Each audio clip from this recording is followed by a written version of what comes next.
Open Your Eyes is brought to you by the Belize Bank. Our country, your bank.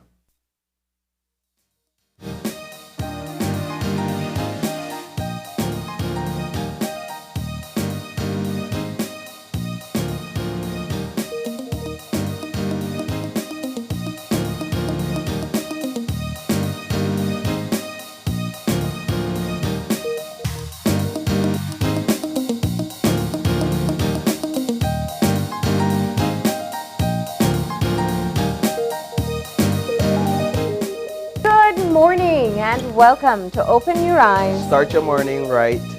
I'm Marlene Cuellar. And I'm Paul Lopez. And thank you for joining us this morning. Tuesday morning, Marlene. Tuesday morning. And unfortunately, we are starting off today with some really sad news. We have just gotten confirmation that well-known Creole activist, Bram extraordinaire, Myrna Manzanares has passed.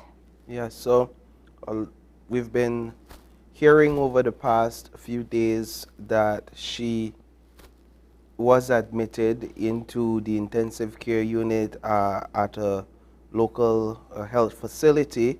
Last night, we received information that sometime last Wednesday, she suffered what doctors believed to have been a stroke when she did not show up to an event that she was scheduled to attend. Some people went looking for her and they found her inside her home, as we received information, unconscious. And as a result, she was rushed to the hospital.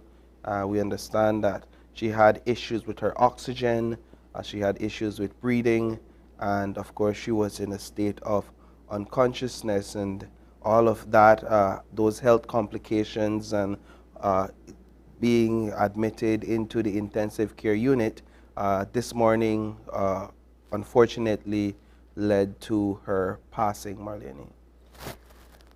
Yes, very sad news to wake up to this morning. And you know, you and I were talking as we were getting that final confirmation, and it was we've had Myrna on the show so many times, more than I can even count. She's been part of so many different special shows that we've had. She's worked behind the scenes in helping with some of our children presentations. And of course, I think everyone really knows her for her advocacy for the Creole culture and talking about helping us understand and learn the things that we celebrate today in Creole culture. She's been here to teach us the sambai, and of course the rituals behind it, the meanings behind it when it would happen. She's accompanied, I know, another Creole activist, Emmett Young, with his little sambai group when he was when we'd have performances here.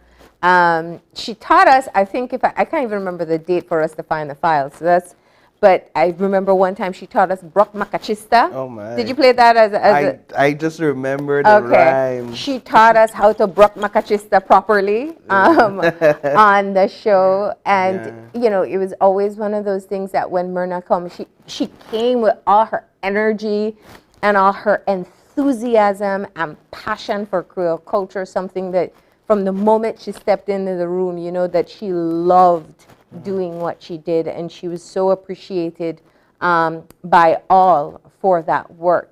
She's a published author. She's published a few books, and one of them I do know, and I hope that it is something that can go into the schools. She does have a book on traditional Creole games that we used to play as children, that we still play now, and it's a big loss for us. Yeah. You know, she was an icon. I think for me, hearing all about who she is and what she's contributed to preserving the Creole culture, it makes me question my knowledge or my education of Creole culture and all of that good stuff. Just wondering why is it that I, as a young man, young Belizean, I don't have enough information about her. I wasn't exposed to a lot of her work, and perhaps that has perhaps to do with the community I grew up in, the schools I went to perhaps, but it was only in my formative years, perhaps over the last 2 years, that her name began to come up, that I began to hear more about her and the work that she has done and all that she has contributed to Creole culture and Belize. I know that this morning I saw some condolences being sent out from the office at Niche, and so we just continue to see the outpouring of love and support on social media that has been going on for the past few days since she's been hospitalized. Yeah, you know, it's interesting. As you're talking, I'm thinking back on some of the things that I remember most about her. You know when you meet people who are like they walk into a room and it's like sunshine, come on, that's her. High energy, bubbly, enthusiastic. You know, she come on and she talk. She'll teach us Creole words, even if you think you knew Creole. There was something else that Myrna could teach you in Creole that you probably didn't know already. Of course, she was born in Mananti, Gales Point Mananti, which of course in Creole is Malanti. And I remember one time when we were on the show, it was talking about, you know, the proper way to have a Christmas bram and going from house to house and making music. And she was making music with random things. I think it was a pint at that time. And she kept on correcting me because, you know, part of Christmas tradition is drinking white cake, or some people say light cake, but she said like cake. Like cake. And it was, she kept on, she's like, no, you just say it wrong.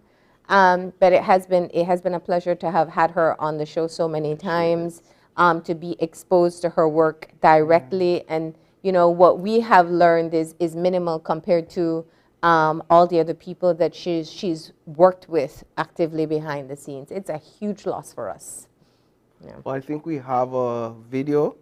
Yeah, this is the clip that we had. Yeah. This is the same clip with her. There we go. Yeah, she taught told me to play the drums. We have learned a lot about yeah, let's hear it just a bit. And I think people are beginning to recognize the Creole drumming and the Creole music. What did we just hear?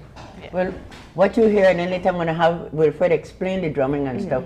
What you heard was a combination of broke-down songs. But not only that, what you heard and what you saw is a group of children.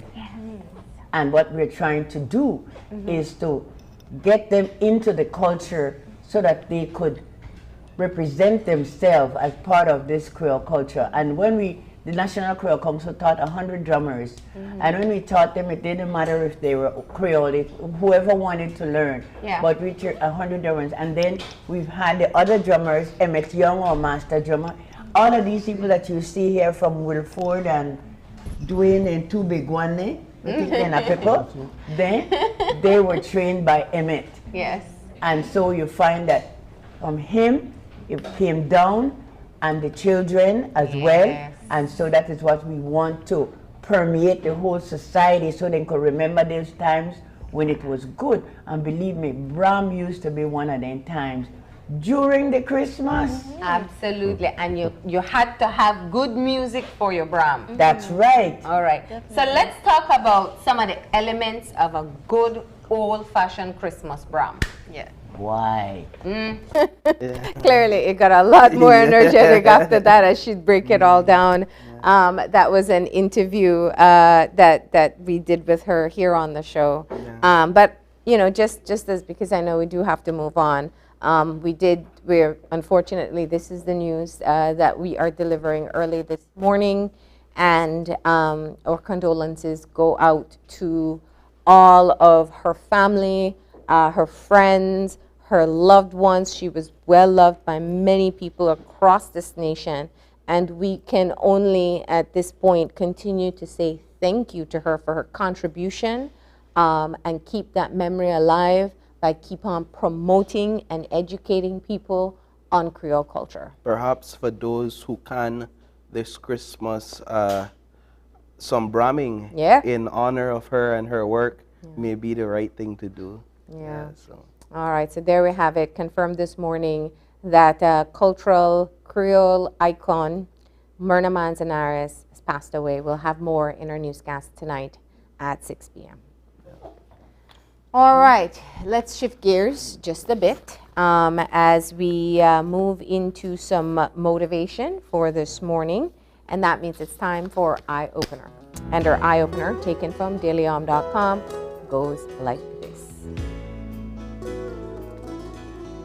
When making a big change in our lives, it can be easier to break it up into a few small changes to avoid overwhelm. When we decide that it's time for big changes in our lives, it is wise to ease into them by starting small. Small changes allow us to grow into a new habit and make it a permanent part of our lives, whereas sudden changes may cause a sense of failure that makes it difficult to go on, and we're more likely to revert to our old ways. Even if we have gone that route and find ourselves contemplating the choice to start over again, we can decide to take it slowly this time and move forward. Life doesn't always give us the opportunity to anticipate or prepare for a big change, and we may find ourselves overwhelmed by what is in front of us. By choosing one thing to work on at a time, we focus our attention on something manageable, and eventually we will look up to see that we have accomplished quite a bit. Forcing change is, in essence, a sign that we do not trust the universe's wisdom. Instead, we can listen to our inner guidance and make changes at a pace that is right for us, ensuring that we do so in alignment with the rhythm of the universe. I like this. So it reminds me of an activity I've been engaging recently. So I've decided that of this week, I'll begin to work out again. I'll begin to exercise. Good. So for 2020, I was all into it. I mean, I was a gym junkie. And then 2021 came and it was like I just got into this lull. But I decided to myself that as of this week, I would begin stepping back in to make that big change once again. Began yesterday, went to Marion Jones Stadium in the morning, did some of the steps, and I could remember. How are your legs today? Yes, like it was a challenge to even walk up these steps, but I could remember myself in 2020, just this, I was in it, just this passionate guy, just doing a lot. And I looked at those steps yesterday, and it was just this giant challenge in front of me, and I said to myself, you know what? Just take it one step at a time. Just do what you can today. Yeah. You know, don't go and over-exercise and then you can't make it to work. You have to call in sick or something like that. But I'm thinking about the journey ahead, and I'm saying to myself not to rush it. Yeah. To be patient with myself, to be patient with the journey, to be patient with the process, and look forward to the results at the end of the day. Just take those small steps, even if it's Monday, Wednesday, Friday versus every day. Even if it's you wake up today and you say, you know what, I don't feel well, I'll just do 20 minutes instead of 45 minutes per se. Just those small steps towards that big change. This is exactly what this eye-opener reminds me of, so it's personal to me. Yeah, I mean, could you find anything more perfect than one step at a time? Literally. Literally. Because that's what it is. Yeah. That's what it is. I'm always amazed, and I know you had a huge weight loss process that you had documented before you started working with us. And so you know from experience that you can't overwhelm yourself and say, I'm going to fix everything all at once. I mean, it's just a recipe for failure. And I see people all the time, especially when they reach that point that they want to make a change for healthy living. They want to undo all their bad habits overnight. Immediate, it doesn't work. It's like, I'm not going to have breakfast, I'm going to have my rabbit God. food for lunch, and then I'm going to skip dinner, and then I'm going to work out in the morning, But maybe it's so in the tempting evenings to as well. do it that way. Of course, Yeah. of course, because all the motivation is there at that moment, and you feel like you have to capitalize on it. But we just don't adjust to that kind of We don't. uprooting of everything that our brain is wired to just do automatically. Indeed. And so I always remember a nutritionist had told us once here on the show. She said, just start with one meal.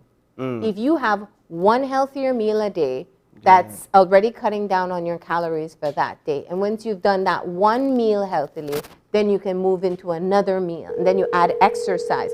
So all these things can happen, but it's like stacking. You got to work so you solidify one habit, and then you move on to another. And so I always think of that. And it's exactly what you said. It's that step up. It's one step and another and another. And then by the time you look back, you're almost to the top. It's probably not a good conversation to have on Christmas week when we have all the ham, turkey, cake, rumpopa coming up. But it's something we could, I guess, integrate into our Christmas eating and diet some way, somehow. One less slice of turkey or ham, one less slice of cake, one less cup of rum. Who knows? You know, find a way. I don't know about that, right? There's a song that says Christmas time is no time to diet. But I agree. I think we could do a poll on that one. All right, and the first person who will poll is Derek Redun, who is with us on the line to tell us about the weather. Good morning, Derek. Good morning. How are you today? I'm doing good, thank you. How are you all doing? Well, Doing I am going to fine. put you on the spot because we're having a conversation about dieting at Christmas. What's your thought on that? I personally don't need to diet. I do know that. I don't need to diet. If you have ever seen me, I don't need it. All right, so you can take all the extra off of other people's plate. Yeah, in a way. All right, Derek. So that takes care of your perspective on that. Now let's talk about the weather. I understand we should be expecting rain today. That's right. There's a cold front that will cross the country tonight, but as it approaches this afternoon, it will cause an increase in showers, cloudiness and showers. So what does that mean for 24-hour forecast? Okay, for today, well, this morning we're expecting partly cloudy skies with isolated showers and a chance of a thunderstorm. For this afternoon and tonight, cloudy skies. Showers will increase this afternoon over the north and inland areas, showers and thunderstorms, that is, and then spread to most areas this evening and tonight. Later tonight, after midnight, showers will start to decrease from the north, and by tomorrow morning early, it will be only over the sea and the extreme south. So what you're saying is we'll actually have a dry, cold front tomorrow? By tomorrow, it should dry out. That's right. Okay. That's right. The rains will be tonight when this afternoon and tonight as the front approaches and crosses the country. But tomorrow should be mainly fair and dry and cool. Okay. Well, let's keep on with today. So with all that activity, what's the advice for people headed out to sea? Okay. The winds will be from the west to northwest, 5 to 15 knots this morning, and today and tonight it will become north to northwest, 10 to 20 and gusty. This afternoon, however, in the showers and thunderstorms, winds may also become strong and gusty and seas locally rough. So there's a small craft caution that will go into effect this afternoon. All right. And our temperatures for today? Okay, highs will be around 84 along the coast, 87 inland, and 74 up in the hills. And for tonight? For tonight, 70 degrees Fahrenheit along the coast, 66 inland, 62 up in the hills. All right. Now let's talk about that cold front tomorrow. Just how low will it go?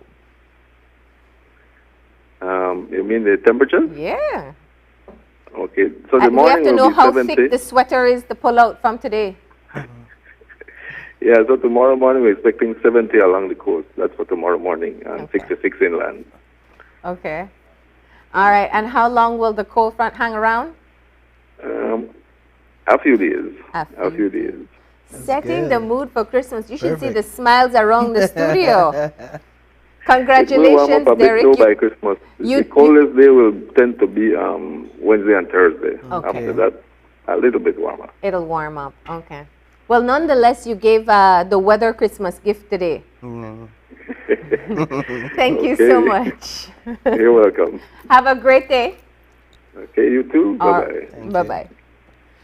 Even if Look it's at your just 2 smile. days. What is we'll it take about it. us on cold front? I don't know anybody who doesn't get happy about a cold front. It's just comforting, especially around Christmas. Yeah. Yeah. See, that's a change we like. We like change in temperatures here. Definitely. All right, but he has warned us ahead of time. The cool weather won't stick around up to Christmas. We'll just have it for a few days starting tomorrow.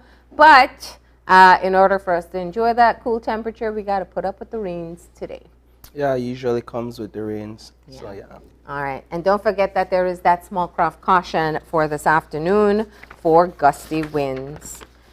All right, we got to get moving into our show for this morning, and there is a big story happening in the north. Once again, there is a impasse and a subsequent delay in the start of the sugar crop season.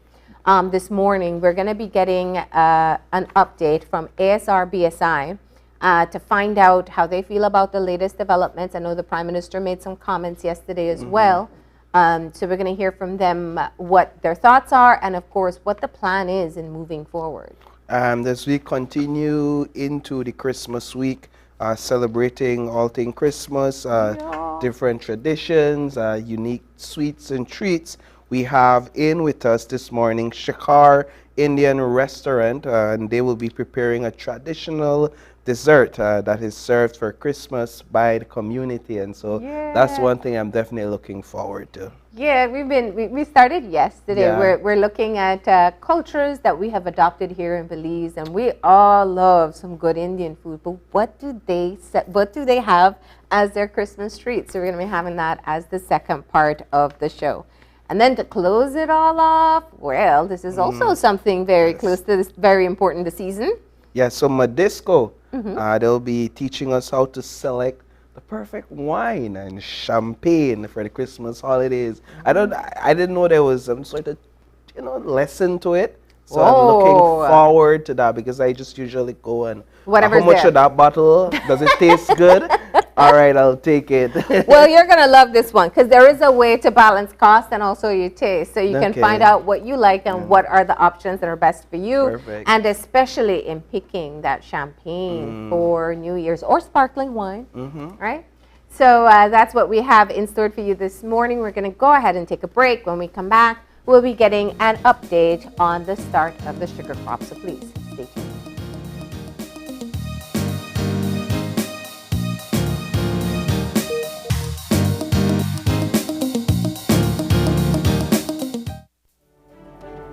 We have been a partner with Smart for over 10 plus years. We have a full Smart plan we use as our major driver for our business. We have a service that rolls over in that if you call one and it is busy, it rolls over to the next line. So once you call us, you can get us at any time. Before we got this Smart service, we were paying upwards of nearly $2,000 in phone bills. Since we've had our Smart service, we pay an average of about $600. So we've had tremendous saving, more than 50%. For the businesses, if you want to save money, switch to Smart because it is far more cost effective and the service is excellent. Smart continues to be innovative in bringing new technology and meaningful savings during these challenging times to businesses across Belize. Sign up for our VoIP technology or broadband packages and save more.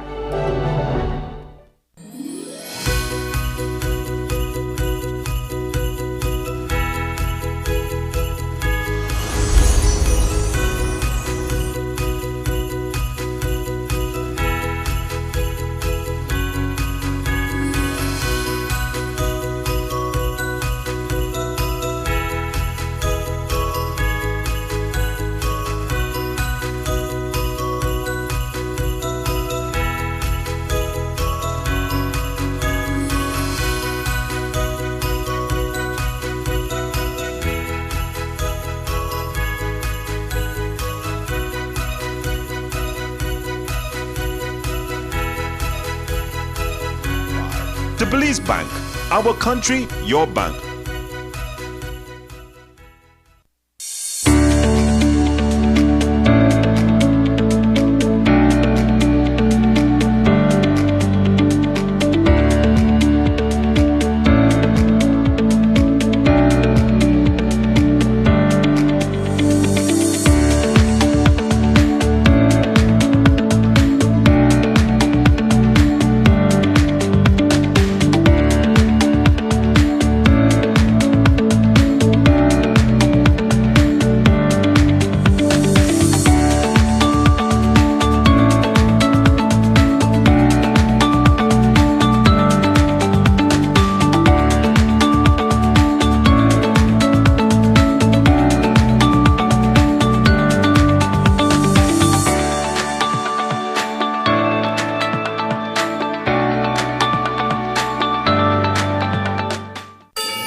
The region of the Americas has a proud legacy of being a global leader when it comes to vaccination.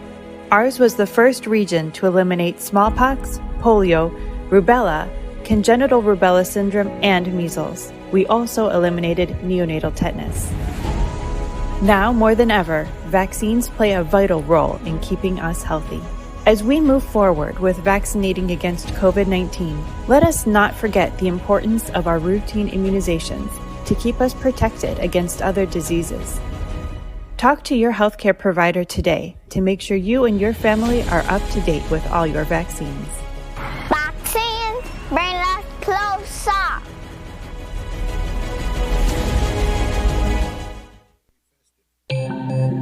Great Belize Productions Channel 5, proud winner of 5 Caribbean Media Awards for 2019 and 2020.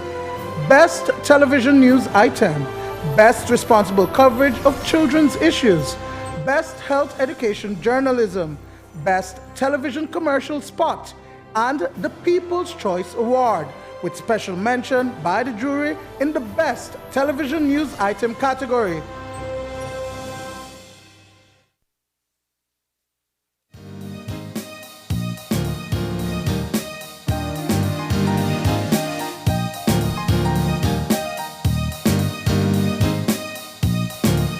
All right, and we're back. Welcome back. As we mentioned before our break, we have a discussion in our first segment with ASR BSI, and we're going to speak about the big news surrounding the sugar industry right now, which is the delay of the sugar crop. The sugar crop was scheduled to begin yesterday. We're 2 days now, technically delayed in terms of the sugar crop, and we have with us Mark McLaughlin. He's the VP of International Relations at ASR BSI, and Mr. Sean Chavaria. He is the Director of Finance over there at ASR BSI. Mr. Mark, good morning. Good morning. I want to start perhaps with one of the obvious questions as we get straight into the discussion, which is what is holding ASR BSI back from gazetting the sugar crop, that the opening of the sugar crop, that appears to be one of the main issues at hand. Why not just gazette this opening and get the ball rolling? Well, firstly, very good morning, Paul and Marlene, and thank you very much for having us on the show this morning.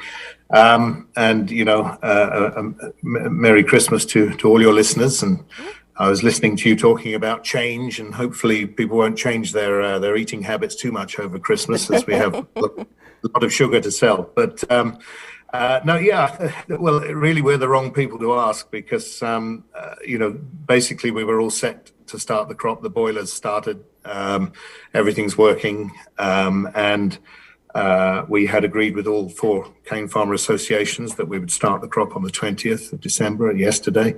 You know, we know it's important to get cracking, because we want to make sure that we finish the crop in good time before the poor weather closes in, and that has a negative impact for farmers and for the miller.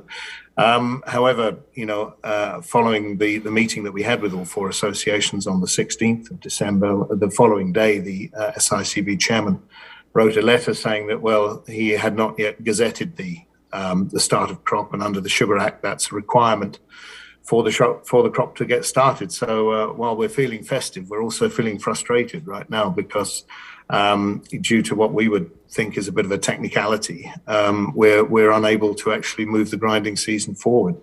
You know, we've written to the SICB chairman. I think a number of the other associations have also written to him asking what's going on and why we can't start the crop. And we're hoping that you know, will be resolved in very few days' time, because frankly, this is wasting time. It's been clearly made clear by everyone, including the government, that they want this crop to proceed. Yeah. There's no reason for it to be interrupted, but that's basically what's happened. Can I just get some clarification there, Matt, before we go any further? The meeting that took place with ASR and the other Cane Farmers Association, not with BSCFA, where you agreed on a start date of the 20th, was there a representative of the Sugar Industry Control Board present? Yeah, and just to correct that, all 4 associations were present. There were 2 meetings, one on the 8th of December, when the tentative crop start of 20th was agreed by everybody. The chairman of the SICB was present for that and agreed also. And then the next one was on the 16th December, where again all 4 associations were represented, and the chairman of the SICB. And throughout, you know, his role in this, it's up to the millers and the farmers to agree the start date, and then for the SICB basically to rubber stamp that. And to be honest with you, I mean, that's sort of sticking to the letter of the law. That's not been the way it's been managed in previous years. That this is very much using a technicality to prevent the start of crop. Of course. So you pointed out something really important there, that the decision on the start of the crop is one that is made collectively between the farmers and the millers. And then once that date is decided, the SICB then publishes that date in the Gazette, and then you move forward. So you were informed after deciding that you would start the crop on the 20th at the 11th hour that it had not been gazetted, and in fact you could not start the crop on Monday. Now, have you had any conversations as to why? Have they explicitly stated that because one association is not on board with starting the crop, that is why this has happened, why you've been stalled from starting? Well, I mean, I've seen the same media that other people will have seen about this. And the point I just want to make clear is that this is really more an industry technical decision rather than politics. Is the mill ready? Yes, it is. Is the weather performing so that we can get started? Yes, it is. Is it in everyone's interest to start the crop? Yes, it is. Does everyone have an agreement to deliver cane to the mill? Yes, everybody does. So, you know, really to decide at the last minute is not only undermining ourselves as miller, but and obviously the cane farmer associations, but also ordinary farmers, because many farmers, even farmers from BSEFA, would like to get on with the crop. There's really no reason for not doing so. So, look, we've explained our legal team have written to explain that having looked at this quite carefully, they don't see any legal obstacle for starting the crop, and they think that it should begin. And so, what we're hoping is that in the next, reasonably short period of time, that there will be an agreement to get started. We would suggest immediately after Christmas. Now, that would make sense for everybody, but it's not our business to contravene things that are being stated by other industry institutions, etc. On the other hand, I think that we do have to have a good hard think about the role of institutions that can come in and impact private sector business in this way, because I think that is a concern, and I think what we need to have a think about is how that fits with our rights to run a business in Belize. So I mean these are some of the thoughts going through our minds at the moment. Looking at the prominent matter of contention leading up to this delay, which is the impasse between the sugar mill and the BSCFA. My question is it practical? Does it make sense to begin the crop with an agreement between the mill and BSCFA that will expire in mid-January? Because then the obvious question after that is, what happens then when that expires? I think it's a fair question, Paul.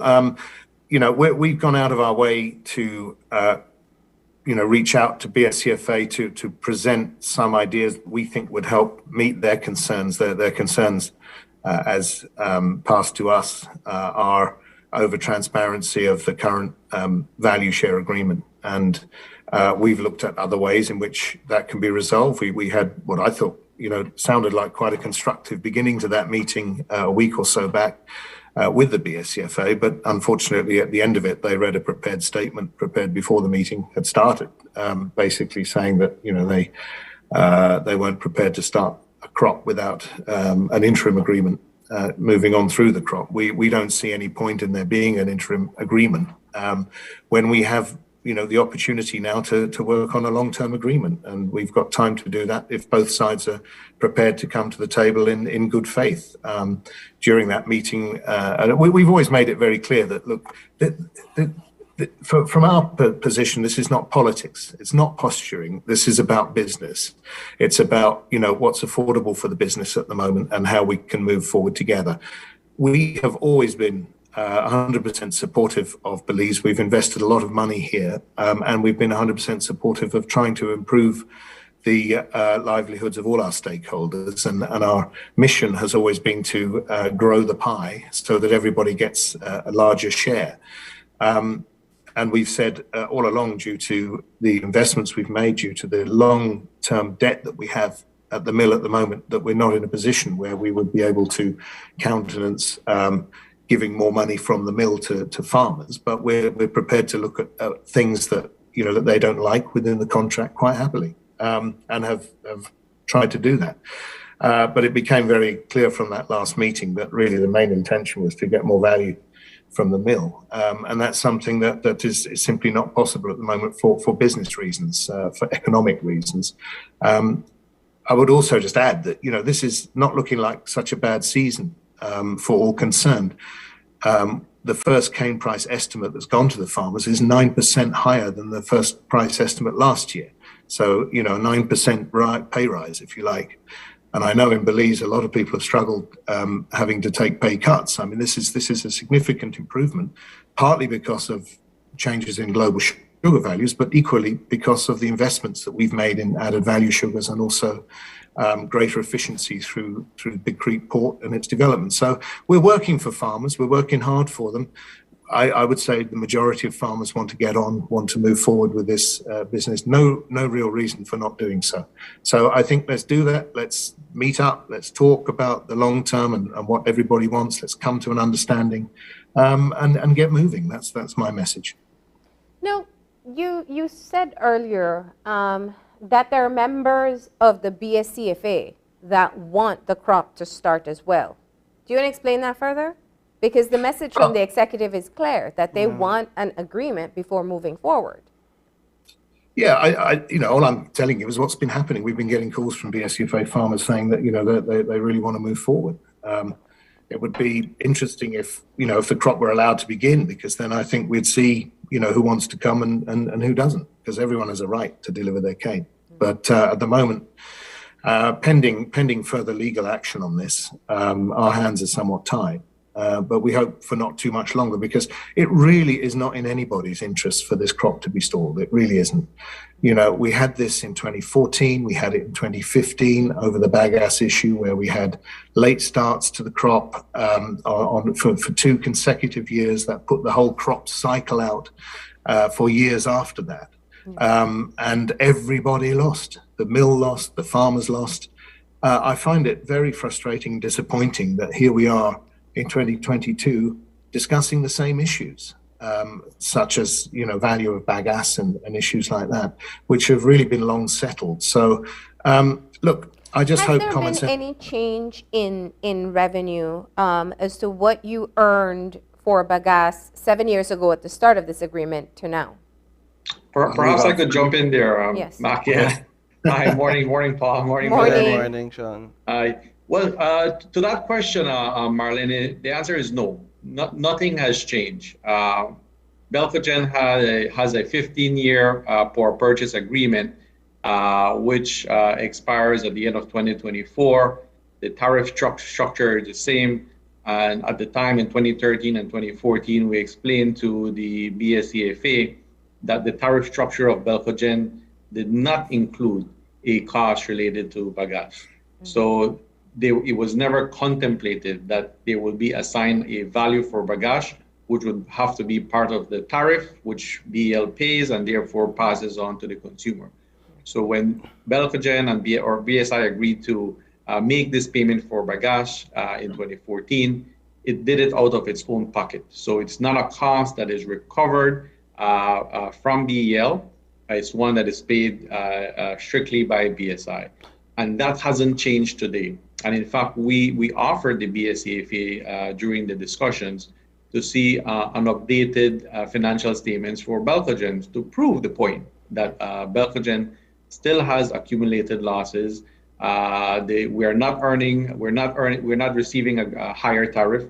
We're earning same revenues. In fact, our revenues have declined because the amount of power we're using for other projects, for example, this water cooling project, is taking more power. So there is less that we will be selling to the grid. So you're selling less energy now.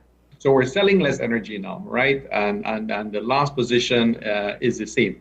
And so we can't afford to pay any more for bagasse. And if they insist on having it linked to the tariff, that's really something that is not within our gift. It has to go to BEL and ultimately the Public Utilities Commission for them to review and approve and have it become a part of the tariff, which will ultimately, roll up into the tariff structure for BEL that, is the cost of power and passes on to the consumer. So where perhaps is the breakdown of communication there then? Because what I understand the association sees is the $145 million that the mill has made on cogeneration, and seeing that big number, I would imagine it prompts you to think, all right, we get 48 cents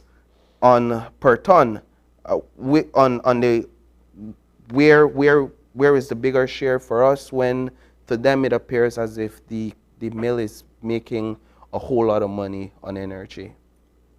Because you're probably seeing it in one context, Paul, right? They're just looking at what you're selling and earning from the grid, but not the costs associated with, producing that energy, your equipment, all your operating costs. And that's why we offered to share the financial statements of Belcogen for them to see the overall picture. It's just like us saying, over the past 10 years, we've paid over $500 million to the farmers in cane payments. That's you can't just say a statement like that without appreciating that, well, there's a cost associated with growing cane and delivering cane to the mill, right? And it's the same with this. You can't say Belcogen has earned X amount of revenue without understanding what has been the cost and what actually, if it's made a profit or not, selling that energy to the grid. Now let's come back to I mean, there's so many different facets of this issue today. And I want to hone in on the start of the crop. What I hear from you repeatedly is that you are prepared to start milling, and that there are cane farmer associations that are prepared to start milling to deliver their crop. But let's not confuse one very critical point here, which is the BSCFA is the largest association. They have the largest number of cane farmers, and they will provide more than half, I think, the cane needed for this milling season. So how do you move forward without them? Well, yes, they've got the larger number of farmers. I think they claim they have 3,000 or so of the 5,200. The cane is about 50-50, maybe 51% BSCFA, 49% to the other associations and BSI. So it's pretty much split evenly. I want to make it very clear. I mean, we want the cane. We want farmers to be able to deliver their cane. And at the moment, as I've said, there's no reason why farmers can't deliver their cane. They have a commercial agreement to do so. And holding them back just doesn't seem to me to be a legitimate thing to do.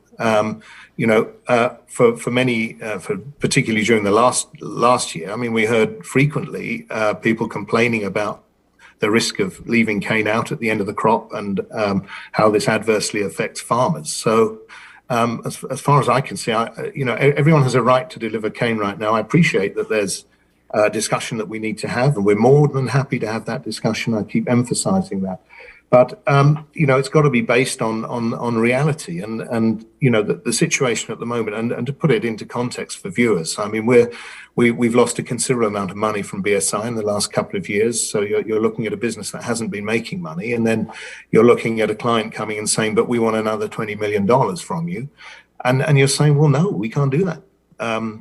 It's just not commercially viable to do that. And the last thing we want is for the mill to go out of business, because then there won't be a mill, and then nobody will be able to mill their cane, and that makes no sense to anybody. Instead, what we've been doing is putting our money where our mouth is. We've been building value. We've demonstrated that to BSCFA and to other farmers, how they earn more money from value-added sugars even after paying a contribution to the production of that sugar than they would if it was just raw sugar. So, really, we just have to keep this in the realms of reality, not think about the rhetoric and the politics that go behind all of these things. It's really about where is the business, what's the best way for the business to move forward, and what impact, will anything detrimental to that have for the whole of Belize, not just for cane farmers and millers. So help me understand. The agreement comes to an end within a few weeks. And the BSCFA's position is they have a right to renegotiate. Is there room for negotiation from your end? Well, Marlene, I would say, I would just say about Marlene that, we have moved from our original position, which was to roll over the existing agreement for another 7 years, right? In other words, everything stays the same. All we would do would incorporate changes related to the transition to Big Creek, which we had highlighted to the BSCFA would result in savings for farmers of between $1.4 to $2.5 million, right? And that would start from this upcoming 2021-2022 crop. Mm-hmm. They rejected that proposal, and seeing that the position would not move, and at least the impression we had that the concept of net trip value and the sharing of costs was a bone of contention, we went back and said, look, let's look at a new revised structure for determining the price of sugarcane that would do away with these sharing of costs, to remove a lot of the negativities surrounding it, and come up with a new proposal, which is what we did last week. We looked at a payment structure that would remove a lot of these costs, share the gross value 60-40 as proposed by the BSEFA on the basis that, you know what, it achieves their objective, right, of removing a lot of these sharing of costs, hours of being no worse off, and having a way to be able to start the crop. So we have actually moved from our original position, which was to simply roll over the existing agreement, and we have been discussing with them this new cane payment structure. But and much like it was at the start of the last agreement, it boils down to payment for bagasse again. It appears. It appears we're circling the same topics. Some of these things that are being raised are not new. And so we seem to be stepping back instead of moving forward. And as Max said, and the facts and the figures show it, you know, the farmers are benefiting from the investments being made by BSI to grow value-added sugar and now to transition to Big Creek. Last year, as an example, we were able to demonstrate that farmers earn about $4.5 million more from the benefits of selling these value-added sugar, which resulted in an improvement in the cane price of $3.61. I mean, that's a big benefit, and that's coming from the existing agreement that we have because it shares in the value of these sugar. So if we can earn $1 more for the sugar that we sell, the farmers get 65 cents for that. And that's the benefit of this agreement. And that's what we've been saying. That the existing agreement is one that is favorable from our research and investigation. It has one of the more favorable arrangements, and farmers are benefiting from it. And this coming crop, it will continue to benefit from it, from the continued growth in value added, and also the transition to Big Creek. So help me understand something. You've noted it quite a bit, and I know this is a big part of your point as the private sector, that you've invested in quite a bit to ease the business, the flow of the business, and to increase the value of the product. So you talk of the investment at the Big Creek port. You've talked about the investment of the water cooling towers. You've talked about the investment into value added, which means it's not just raw sugar going out, you refine it a bit and you're able to sell it, and people pay more for it. And you also had other costs, like the case that you took the Caribbean countries to in looking at access to these markets. Those were legal costs. My question is, was the cost of those investments fronted entirely by ASR BSI, or was part of the cost passed on to farmers? No, the whole cost was fronted by BSI, and essentially, remember when we first came in, and I'll just take us all back a few years now. I mean, the four or 5 years before ASR became involved with BSI, the industry really was slipping down a slippery slope, and the average amount of cane it was milling was about 1 million tons, and that was falling year by year. The industry had serious debts. When ASR came in, we fixed up those debts and we invested heavily, first of all, in the mill before we did anything else about, the value-added sugar, etc. I mean, we improved greatly the mill throughput. You don't hear about this very much, but these are facts. So in the 5 years after we took over, we were milling more like 1.26, 1.27 million tons of cane. So we pushed the throughput from 5,000 tons a day to more like 6,700 tons a day. And all of that benefits the farmer. So aside from the latter investments, but all of those investments have to be paid for from our 35% of the revenue share.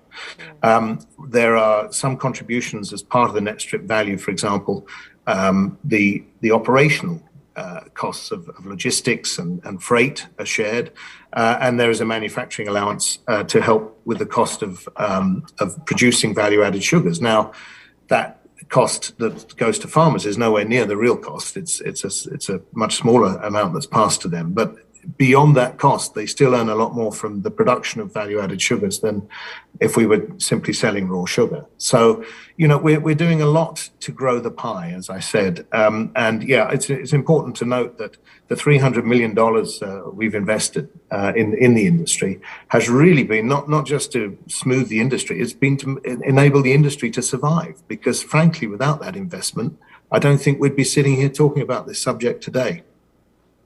Is there, do you feel as if the request being made by the association, of course, to increase what they receive, what farmers receive, do you think it's a reasonable request if circumstances were to be different? No, I don't think so, because I think, to be honest, the value share agreement that they have, as Sean said, is one of the most favourable in the region, and it's good for everybody because it's a value share, so they get to share in the investments we're making and the improvements we're making. I think, as I said, we're looking at a 9% increase in the cane price estimate, price estimate this year compared to last year, and I think that speaks volumes for the direction that we're moving in. And I think another real focus that should take place is how to improve efficiencies in the cane farm itself. At the moment, the yields in Belize are the lowest in the region, the sugar cane yields, and the cost of producing, harvesting, delivering that cane are the highest. Now, that's one area I think farmers can, really take a long, hard look at, because can you imagine if you're reducing those costs dramatically, how much more viable your individual industry as a cane farmer will become? But in fact, over the time, we've been doing a lot of this investment, including through fair trade provision for farmers via Tate and Lyle sugars. We've actually seen yields decrease, not increase. So, this has to be joined up. I mean, everyone talks about it being joined up at the hip, but it really does have to be. I mean, you can put all the investments in the mill, but you still need to be improving efficiencies in the cane farm so the whole business can move forward. I mean, that's really important. Otherwise, it would always be a case of farmers saying, we want more, from a business that can't afford to do that. And that just means in the end that there is no business at the end of the day. So it's pure economics, pure commercial stuff. Every sugar industry has to deal with these issues. And we hope that common sense will prevail and that, farmers will have the opportunity, to move forward with us.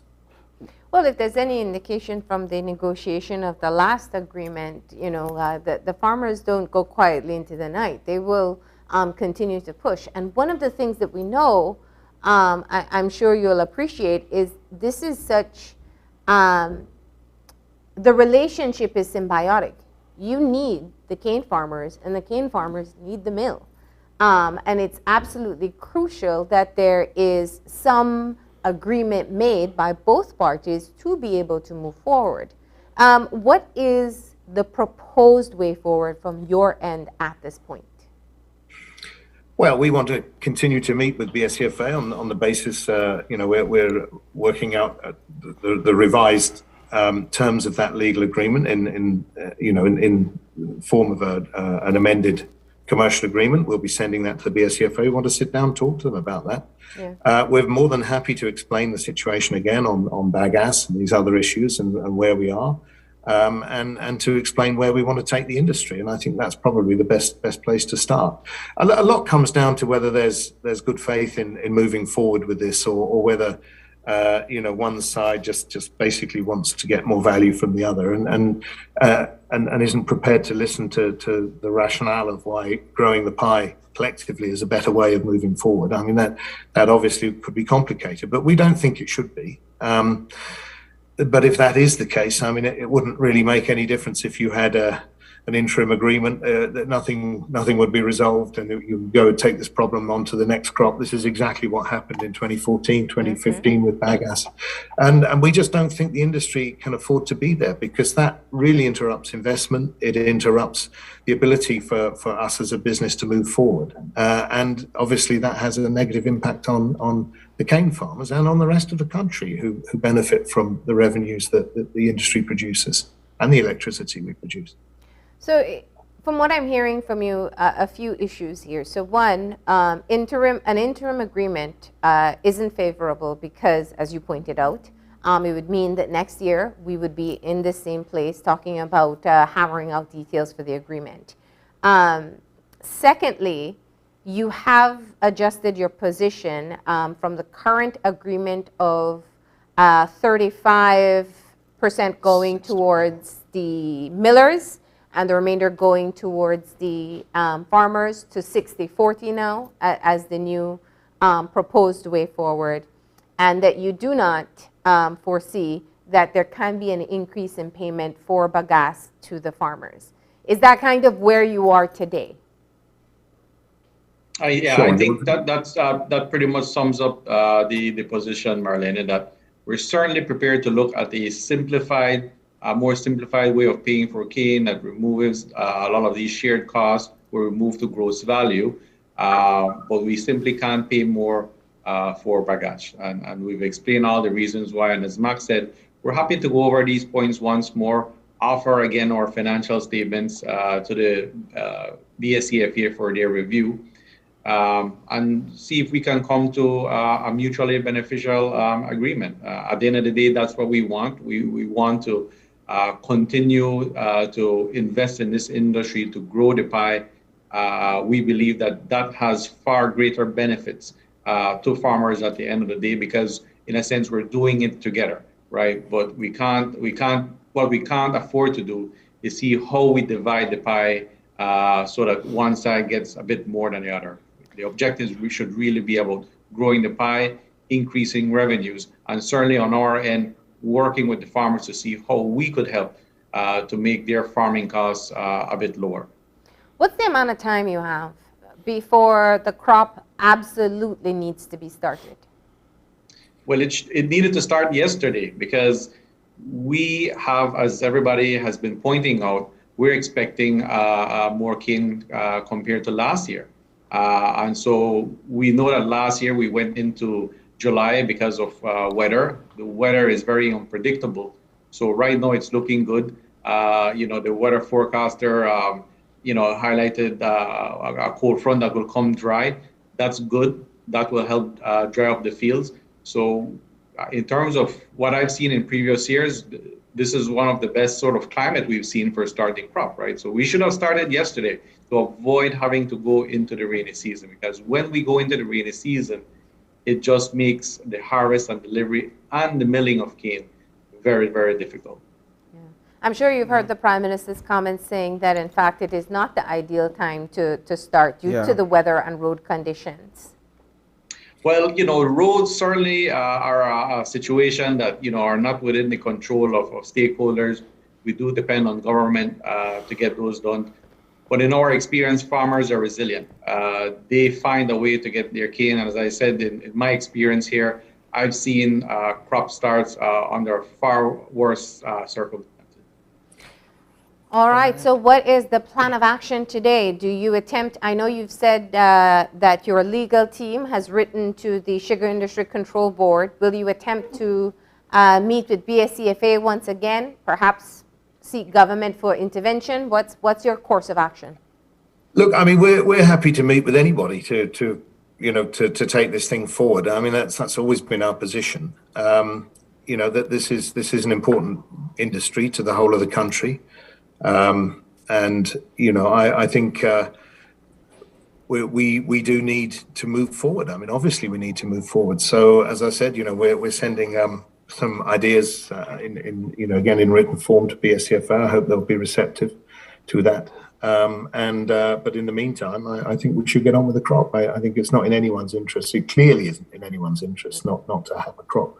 To be honest, as Sean said, the weather is fine. There's not really an issue there. It's rained a little bit, but it rains during the whole crop. But in essence, you were mentioning with your weather report earlier, for us, the cold front is a great thing, because for sugarcane, it's when it gets cold at night, it stores the sucrose in the cane, and it gives a better pole when that cane is delivered.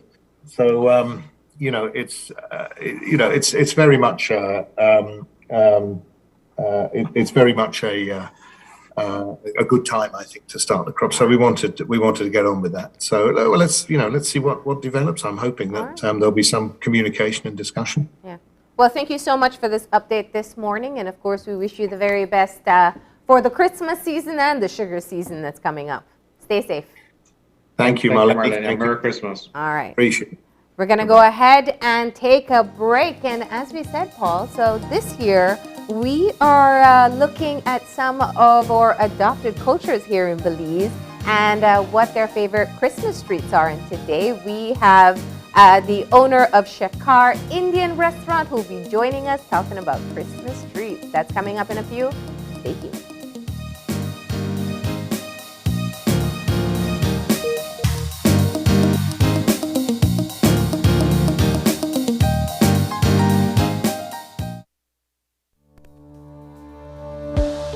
Working off-site doesn't mean you have to be off your game.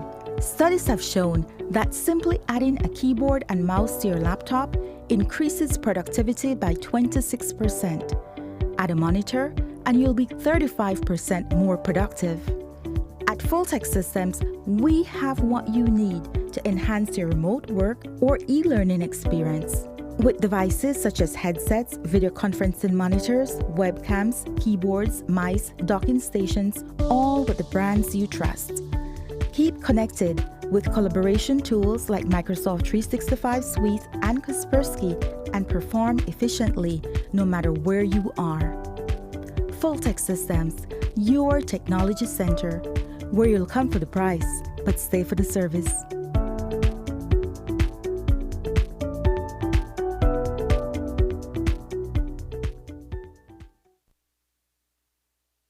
Bundle the fastest, most reliable, unlimited broadband in Belize with your prepaid or postpaid mobile plan or Netflix. You can bundle your broadband with your prepaid and enjoy 50% off all national calls, plus get SMS and data. Paid plans? Then bundle with any speed and pay only $25 extra monthly to enjoy unlimited smart-to-smart calls, plus 500 minutes, plus 6,300 megabytes of data. Stream unlimited HD movies and TV shows with our broadband, plus the Netflix add-on for only $30 monthly, and enjoy streaming on your laptop, TV, phone, or tablet. Visit a smart showroom near you to sign up or upgrade to the bundle that's right for you. Smart, bringing people together.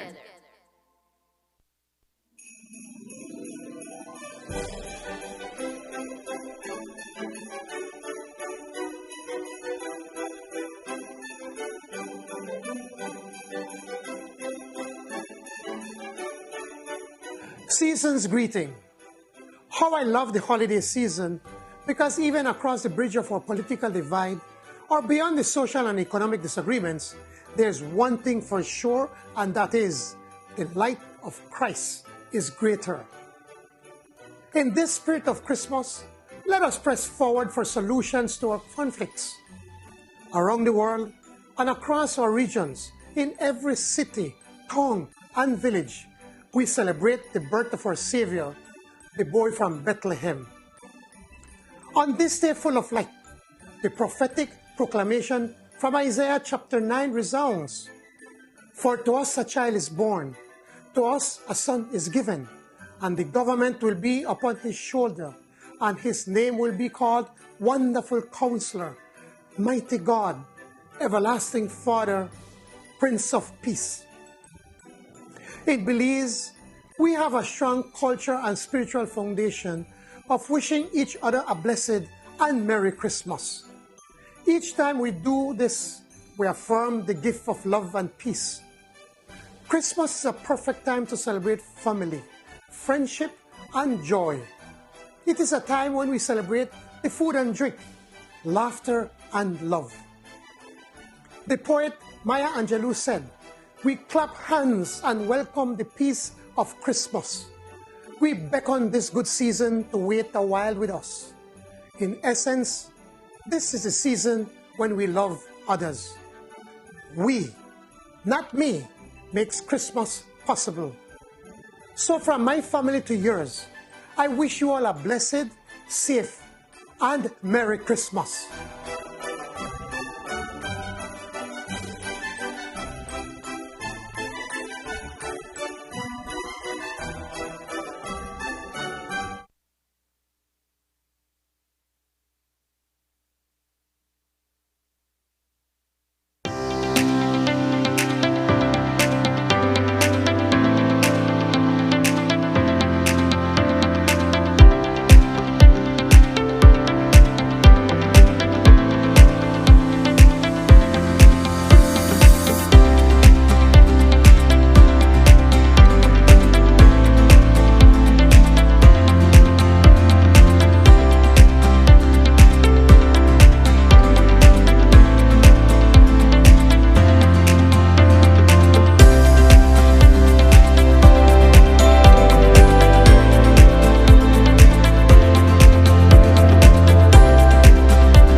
The region of the Americas has a proud legacy of being a global leader when it comes to vaccination.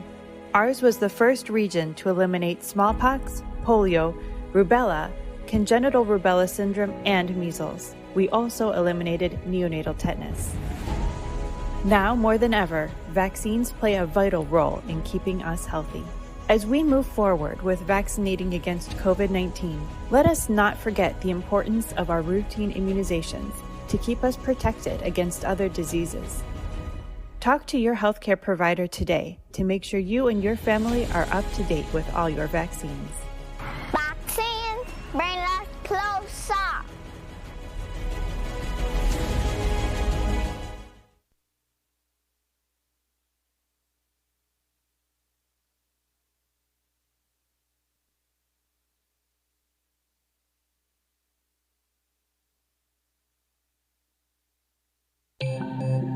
Great Belize Productions Channel 5, proud winner of 5 Caribbean Media Awards for 2019 and 2020.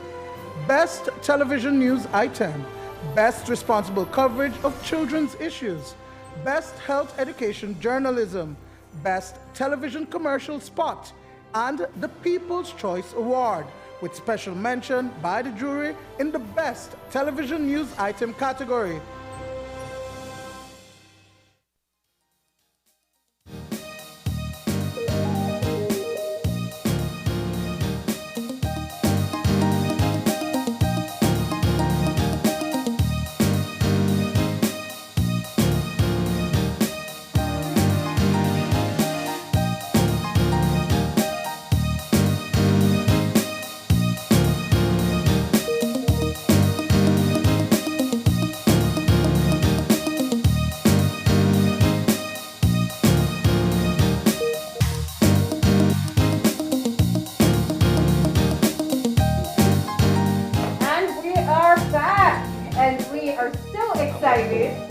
Discover another brand new recipe today.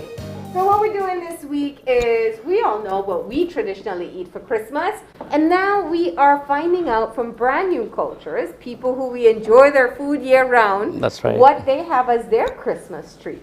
So today we're venturing into treats from India, and we have with us Karthikeyan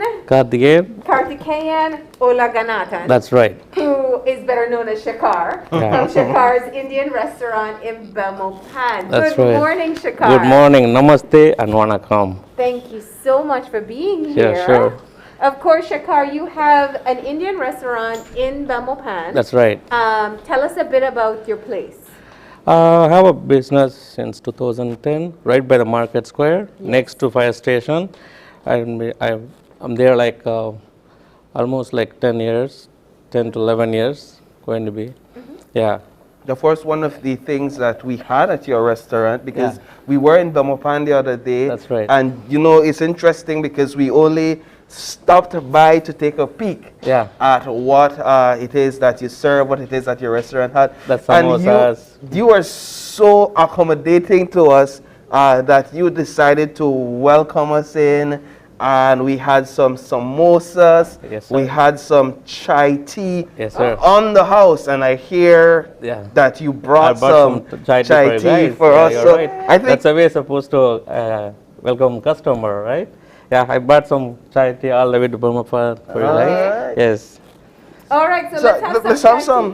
This is also, before we get started with the recipe, this is just perfect for the morning. For people who don't know what chai tea is, tell us a bit. This has a cardamom, has some ginger, dry ginger powder is there, milk and chai powder. Don't give Marlene all. It's a spice. I have enough. Okay, I bought it enough. Yeah. I mean, I love it. I love the taste. Scratch, right? Yeah, they're right. The flavor of your chai tea. How more if you want? It's here. Oh, yes, we'll finish that whole thing. Don't you worry. Sure.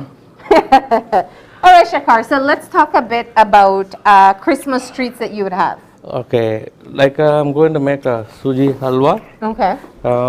That sweets like similar to cake, but easy to make. Okay. Yeah.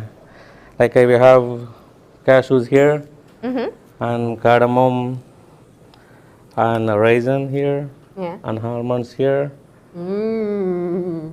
and some daisy ghee is here.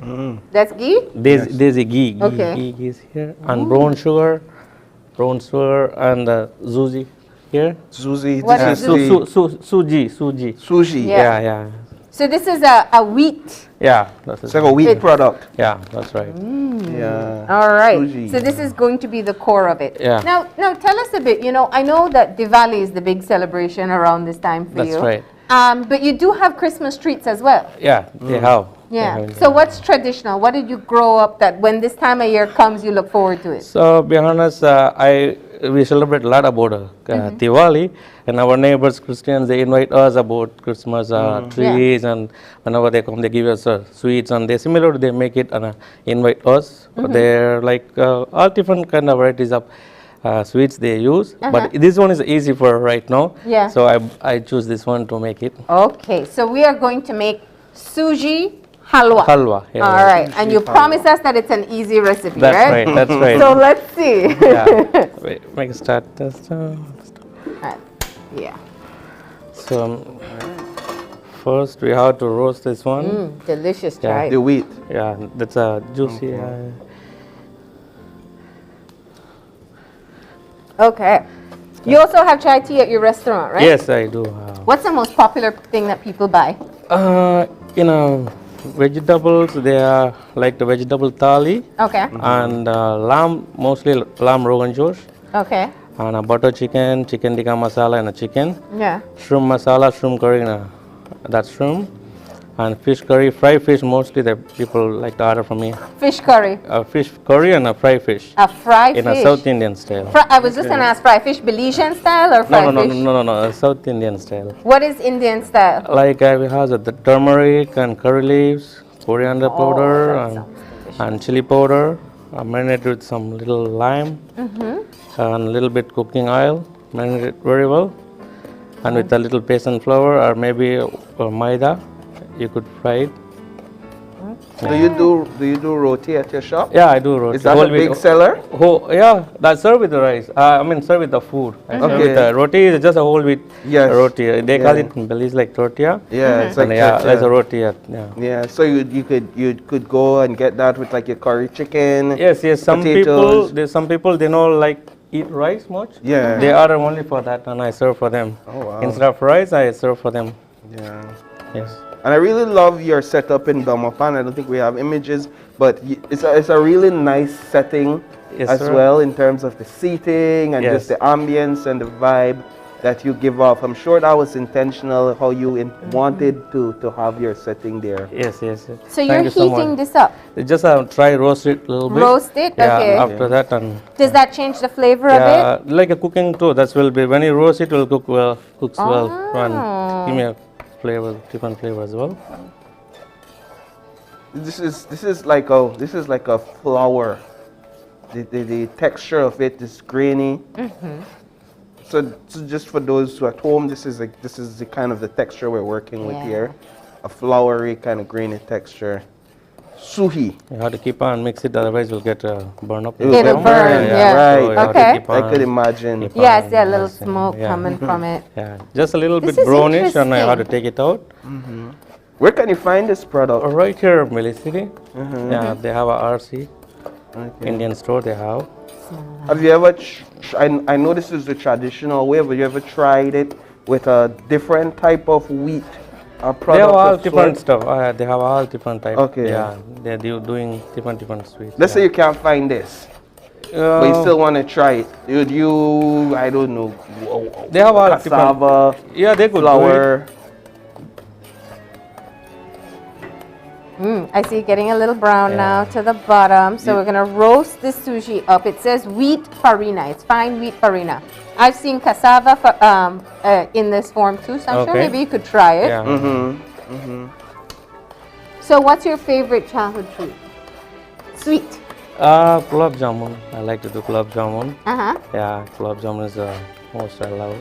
That's a more That's common like one. a That's little the ball balls, yeah. Yeah. That's That are just soaked in. What is it soaked sugar in? syrup. It's in sugar syrup. Yeah. Sugar syrup, yeah. That's a bomb of sweetness in your mouth. Right. This is already changed color already. Yeah. It's like it's brownish. It get a little brown. Smell.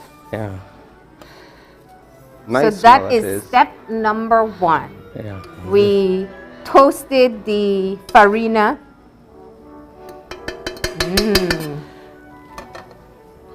All right, so we got that step now. What's now next? we have to put desi ghee here, 2 to 3 spoon.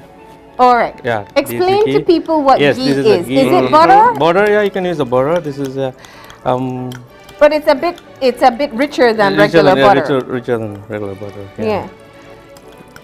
They can use the butter if they can find this one. They can use the butter as well. When this get melted, you could put this one first. Nuts. And cashew. Cashew. A little bit, mix it up a little bit. Okay. Because after that, if you put the raisin, that will cook faster. Oh, okay. So we have to be process a little So bit. there you have. You just put the ghee in, and if you don't have ghee, then you can use butter, regular butter, yes. not margarine, butter. Yeah. And you put the nuts in. Yeah. This seemed easy enough. I might Right? could try this one, yeah. But it's not So over yet. simple. Yeah, So we that's asked great. you what your favorite treat is from back home. What's your favorite food here in Belize? My favorite, I'm from South India. We eat idli, dosa, masala dosa, vada. That's my favorite. Okay. Yeah, that's I grew up with. I love Dosa? that. Dosa, everything. Okay. Everywhere. And when you come to Belize, what did you like eating?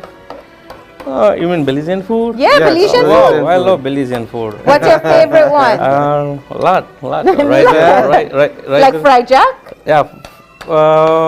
Rice and beans. Rice and beans. Escabeche. Escabeche. Wow. Chicken. Okay. Yeah, like a fried jack as well for the morning. Yeah. Yeah, and a lot of soup, chicken soup. They make a nice chicken soup as well. Okay. And Belize, I love. You love that? I love Belizean exploring food as culture. well. It's you like the Creole food, the Spanish food. That's right. Yeah. Spanish food as well. Hudut? You ever tried like the garfuna I tried a couple years ago. Yeah. Okay. A couple years ago, someone invited me in Bermapan and they make it and give it to me. It was good? And crab soup and all. Yeah, crab soup. Right. Crab soup. Okay. Wow. Yes. Yeah. You've been exposed to quite a bit. Now, which food in Belize reminds you of Indian food?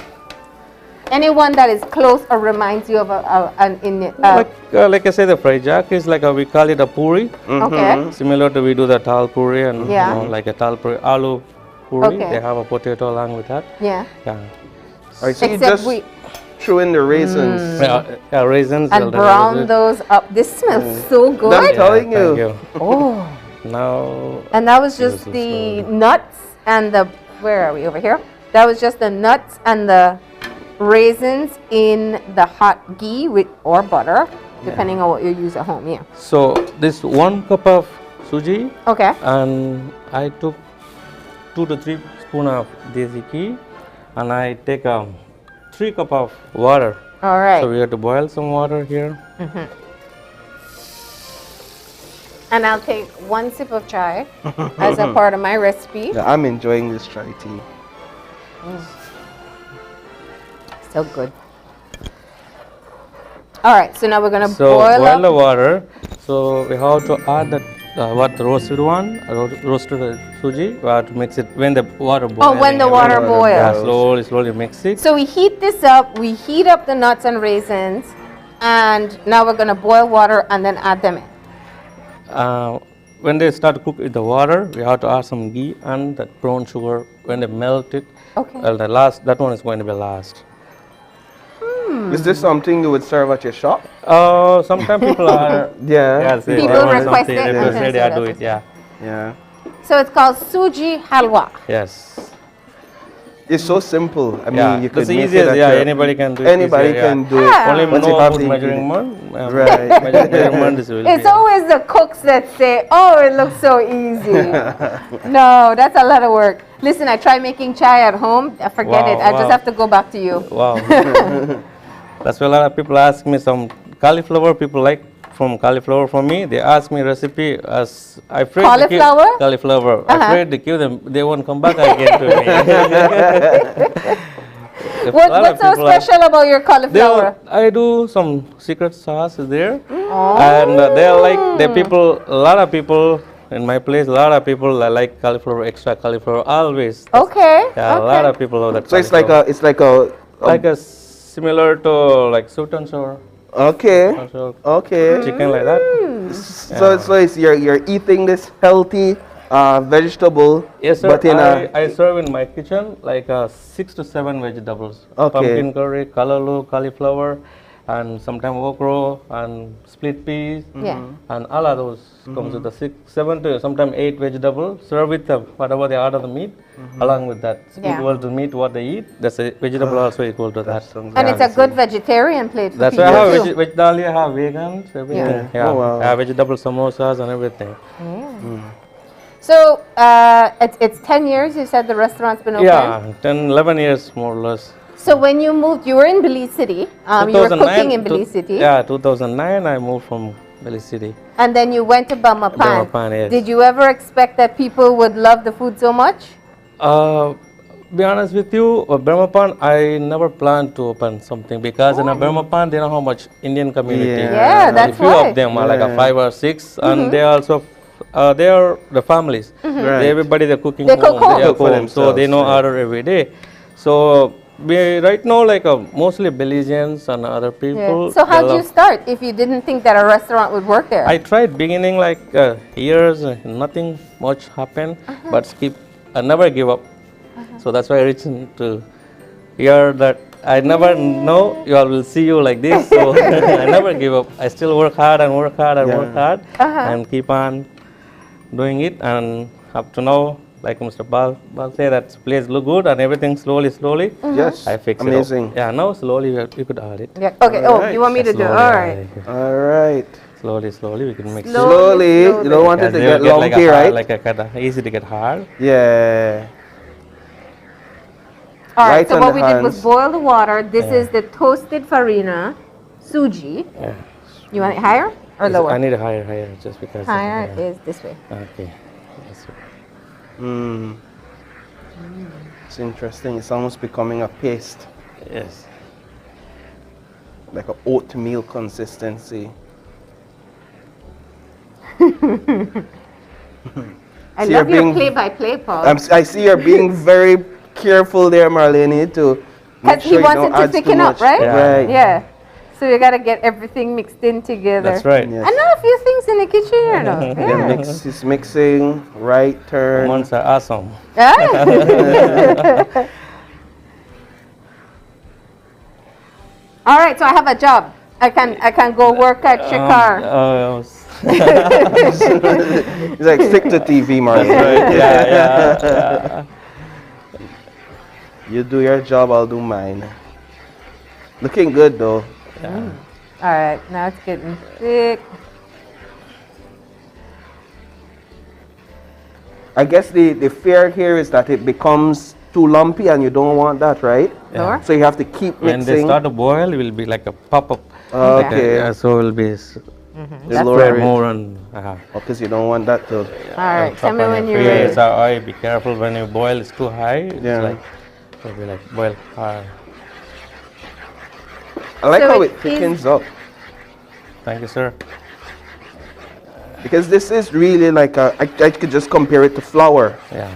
Too much? I will mix it. All right. So we're seeing now that it's becoming a what would you call it? It's like it looks like mashed potato. Yeah. Yeah. Done? Yeah. Okay. That was right good. Now, right now, need a little bit more cook. Like you get a little bit dry. After that, we put the ghee. The ghee in now? Just a 2 more seconds. You want to fix it? You could put it, just mix it well, and you could throw it a little bit. And put It in really the- does look like mashed potatoes. All right, so now we're getting in that ghee, Looks like gravy. which is already heated. Yeah. And all right, tell me, oh? Yeah. Ah. Yeah. So everything. All right.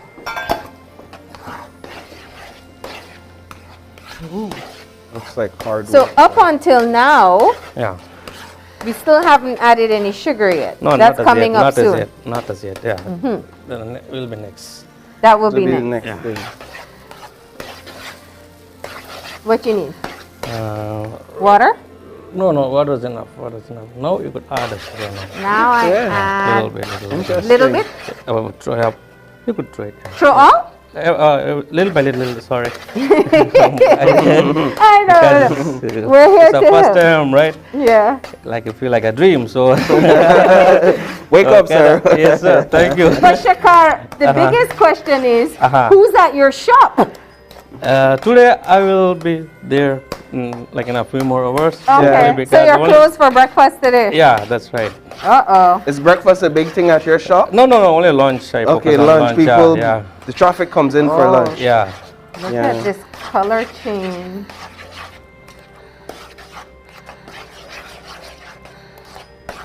It's beautiful. Remind us again for those who are watching and don't know. So that's 1 cup of suji. That's 1.25 brown sugar. If they want more, sweet, they could add like 1.5 cup. Yeah. That will be too sweet. If some people love sweet, so they can add like 1.5. And it changes the color. Yeah. And I can put some of them saffron water. Oh. That does even more. Look at that. All right, so what I'm going to do is hold this up so people can see just a bit what's happening here. That's saffron. What is it? Saffron water. Saffron water is going to make put in it the water for saffron, nice and Saffron bright. color.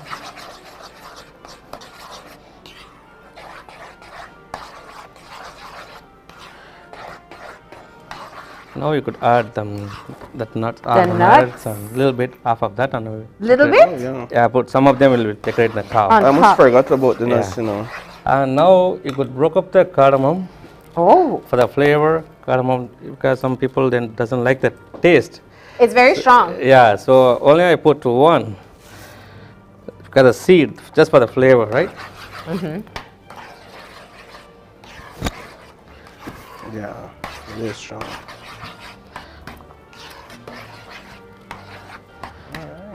Okay. Looking good. It's ready to serve. So you won't add any more nuts? We will add some and we put some. You put it on top? Yeah. Oh, okay, I see. All right, the pot is almost full now. I'm interested in finding out how you eat this. That's right. I have a spoon and. Yeah, so we have give me somebody some here bowl. to help us. Yeah. Give me a bowl and spoon there, please. Ooh. Suji halwa. Yes, you're right. Sushi halwa. So who taught you this recipe? I learned from my mom. Your home. mom? Yes, yeah, from home. Did you help a lot in the kitchen when you were growing up? Yeah.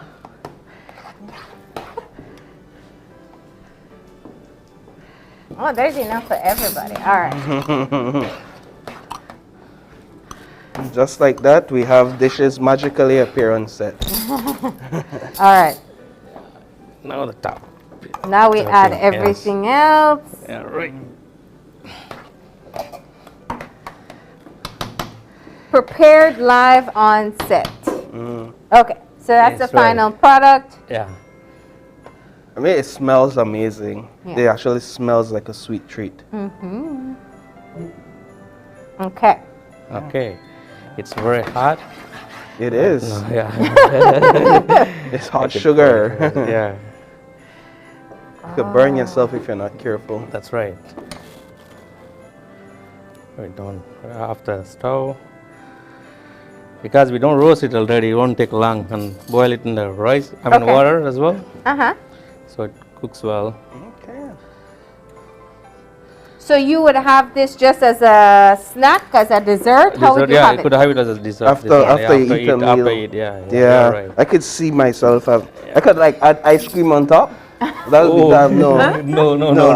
Too much sweet. Too much sweet. Yeah, it's just something enough. Yeah, that's a mess up the flavor. Oh, it's like the consistency of it. You don't want to mess up the flavor. All right, this is hot. Oh, you want us to go ahead and try very it hot, now? very hot. Yeah, I know. I'm trying to cool it down for a bit. You know when you put something hot in your mouth, it's so hard to blow it. Yes, people put you up don't their want tongue. right? I can have some along with you guys. Yeah, that's interesting. And I just had the roasted almond with it. Yeah. Delicious. And cashew. And cashew is I there. want a cashew. And the roasted raisin. Raisin is there. Golden raisin is there. Suji hawa. Yeah. It's the easiest way. It's amazing with the nuts, especially the cashew. Yeah. Okay. Yeah. It has, I'm trying to find the right way to explain it, but it's not like something I've had before. Yeah, it's not mashed potato consistency, definitely not, even though it looks like sweet. that.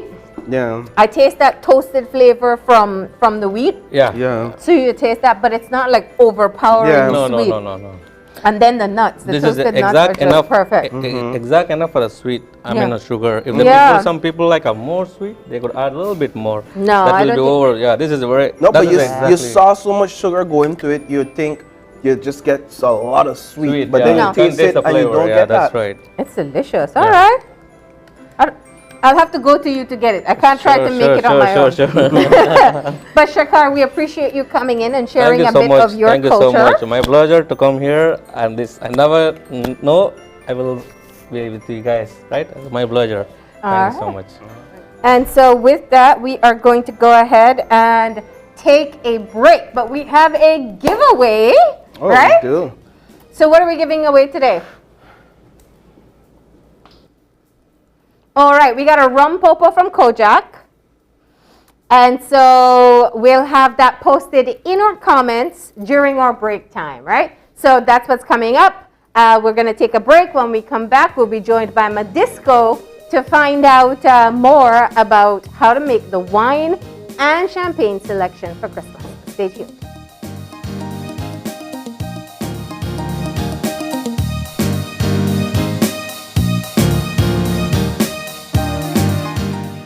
I am Glenda Brown, and I lost my husband, Henry Brown Sr., to COVID. He was a pastor, and he loved the Lord. He got saved at age 16, and he did his best to walk with the Lord. When he was admitted, I said, well, it's good. He needed oxygen, and that is going to move up, and then, he's going to be back. But it didn't happen that way.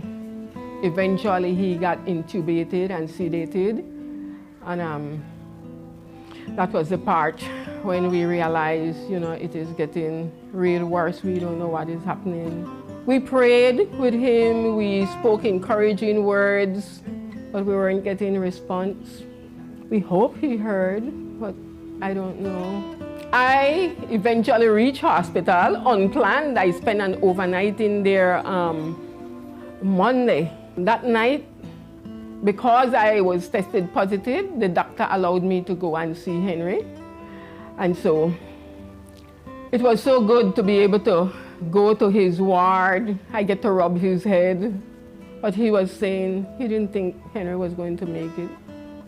There were much prayers going out on his behalf. But I knew God's will was what was going to be done. I think for me, that did a lot. Even now, to could remember that I was able to, touch him and see him those last moments, just the day before he passed. I just thank God for that opportunity. COVID is terrible once it comes to your home. It's something else because you have to quarantine. It's painful. All of a sudden, the connection within the family break down. When Henry passed, the children came and they came to my room I have windows on both sides of the house, and so that was how we communicated. We spoke from there. Even the funeral arrangement and all these things had to be done. And I went out there to see the vehicle pass. I didn't know they would stop, but I'm glad they did. And so I made my way to the street side. I had COVID, so I knew I had to keep a certain distance from other people to look at that casket in that vehicle and know that Henry is in there. I watched online. It was so hard. I mean, this is Henry. He's gone. He's not going to be back again. Henry hadn't been vaccinated. He didn't want to be vaccinated. I was told that he said to someone in the hospital while he was there that if he gets out or when he gets out, he was going to get vaccinated. I know it's not the only prevention. Washing your hands, doing the other thing, taking your meds does help. So there's a number of things to do, and I encourage people to do all of them. God does protect us, but we are also not to put God to the test. And so I encourage people to do what needs to be done. There's a lot of things I missed him, just not having him coming home again. It's a journey ahead that I am trusting God to take me through. I know He will.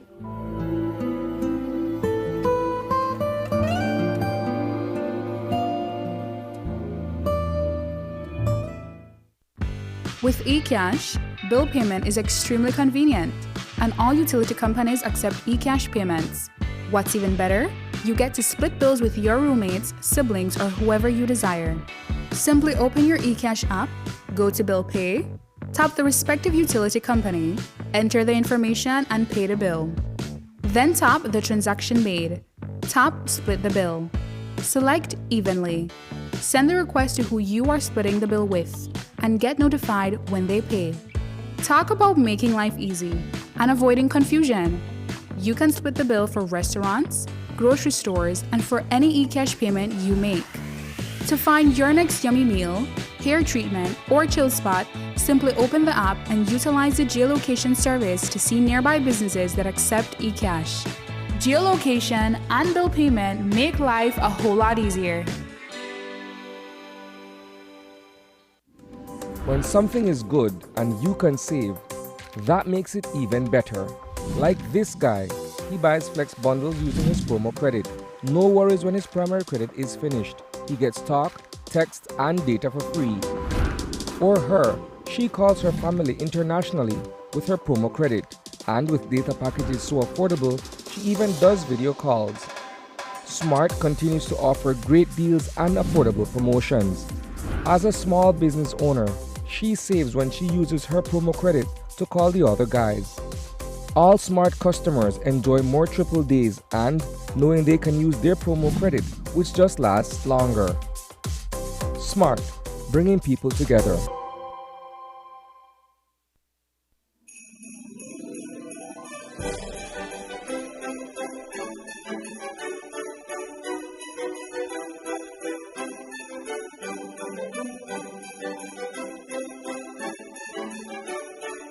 Saludos navideños.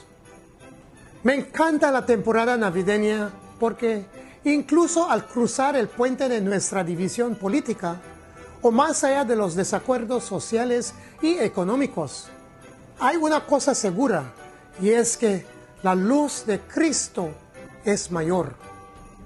En ese espíritu de la Navidad, presionemos para encontrar soluciones a nuestros conflictos. En todo el mundo y en todas nuestras regiones, en cada ciudad, pueblo y aldea, celebramos el nacimiento de nuestro Salvador, el niño de Betlehem.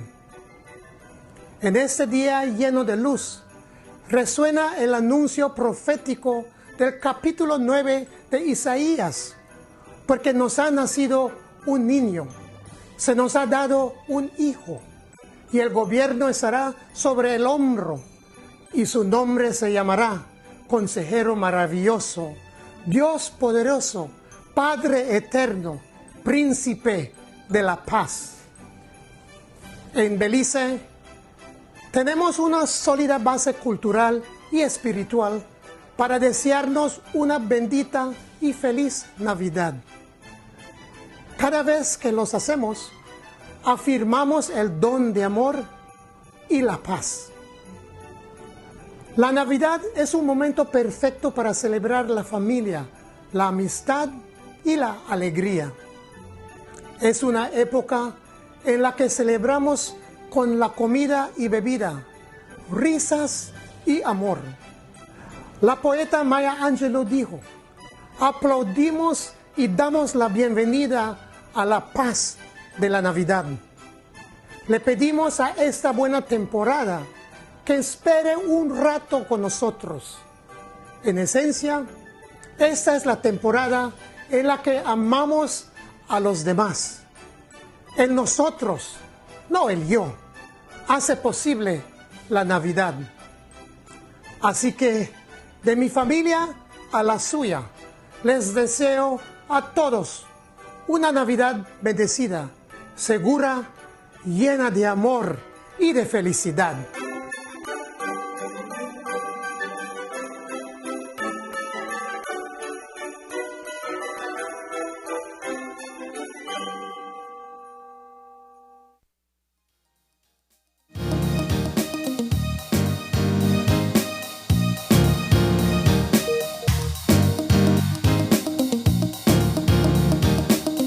And we are back, and we're moving into our final segment for today. And we promised you that we would have more education on picking the proper spirit for your loved one this Christmas. We have with us Mala Vasquez, beverage consultant with Medisco, and Cheyenne Miller, who's the beverage coordinator at Oasis at Medisco. So, ladies, we have diverted away from wine, right?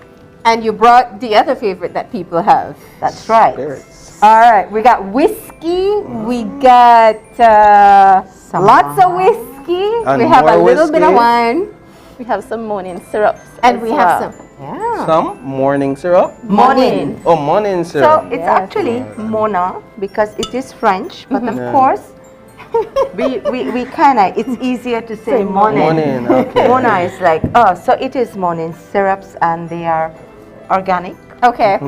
Made in France, of course. Yes, they are substitutes for fruits that are not in season. So they are very flavored Yeah. syrups. You have them, you can use them for coffees.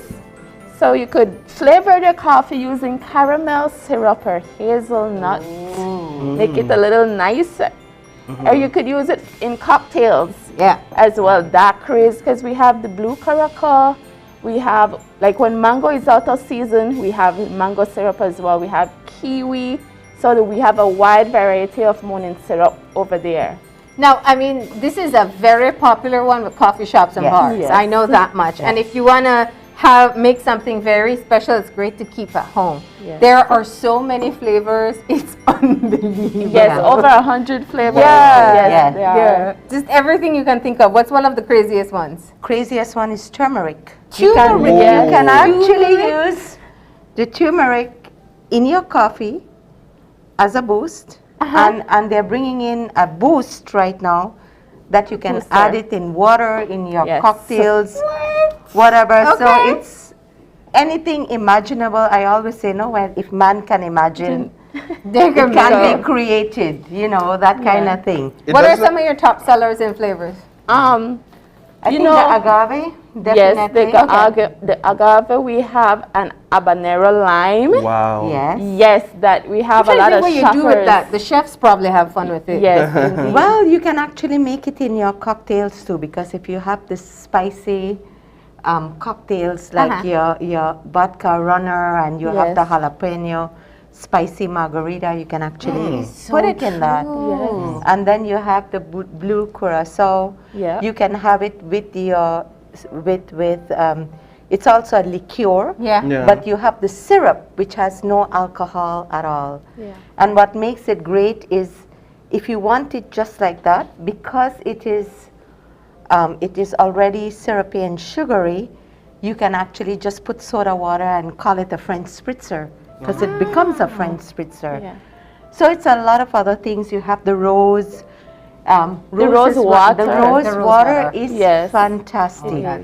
And the color, wonderful. You have the hibiscus too. You have the hibiscus. Just pretty nice. So it's like really things Anything that you can think of. So this doesn't necessarily have alcohol content? No, no, no. Yeah. There is no alcohol. Yeah. It is just Right. a syrup. It's a syrup. Yeah. It Now- is organic. Sweet and flavored.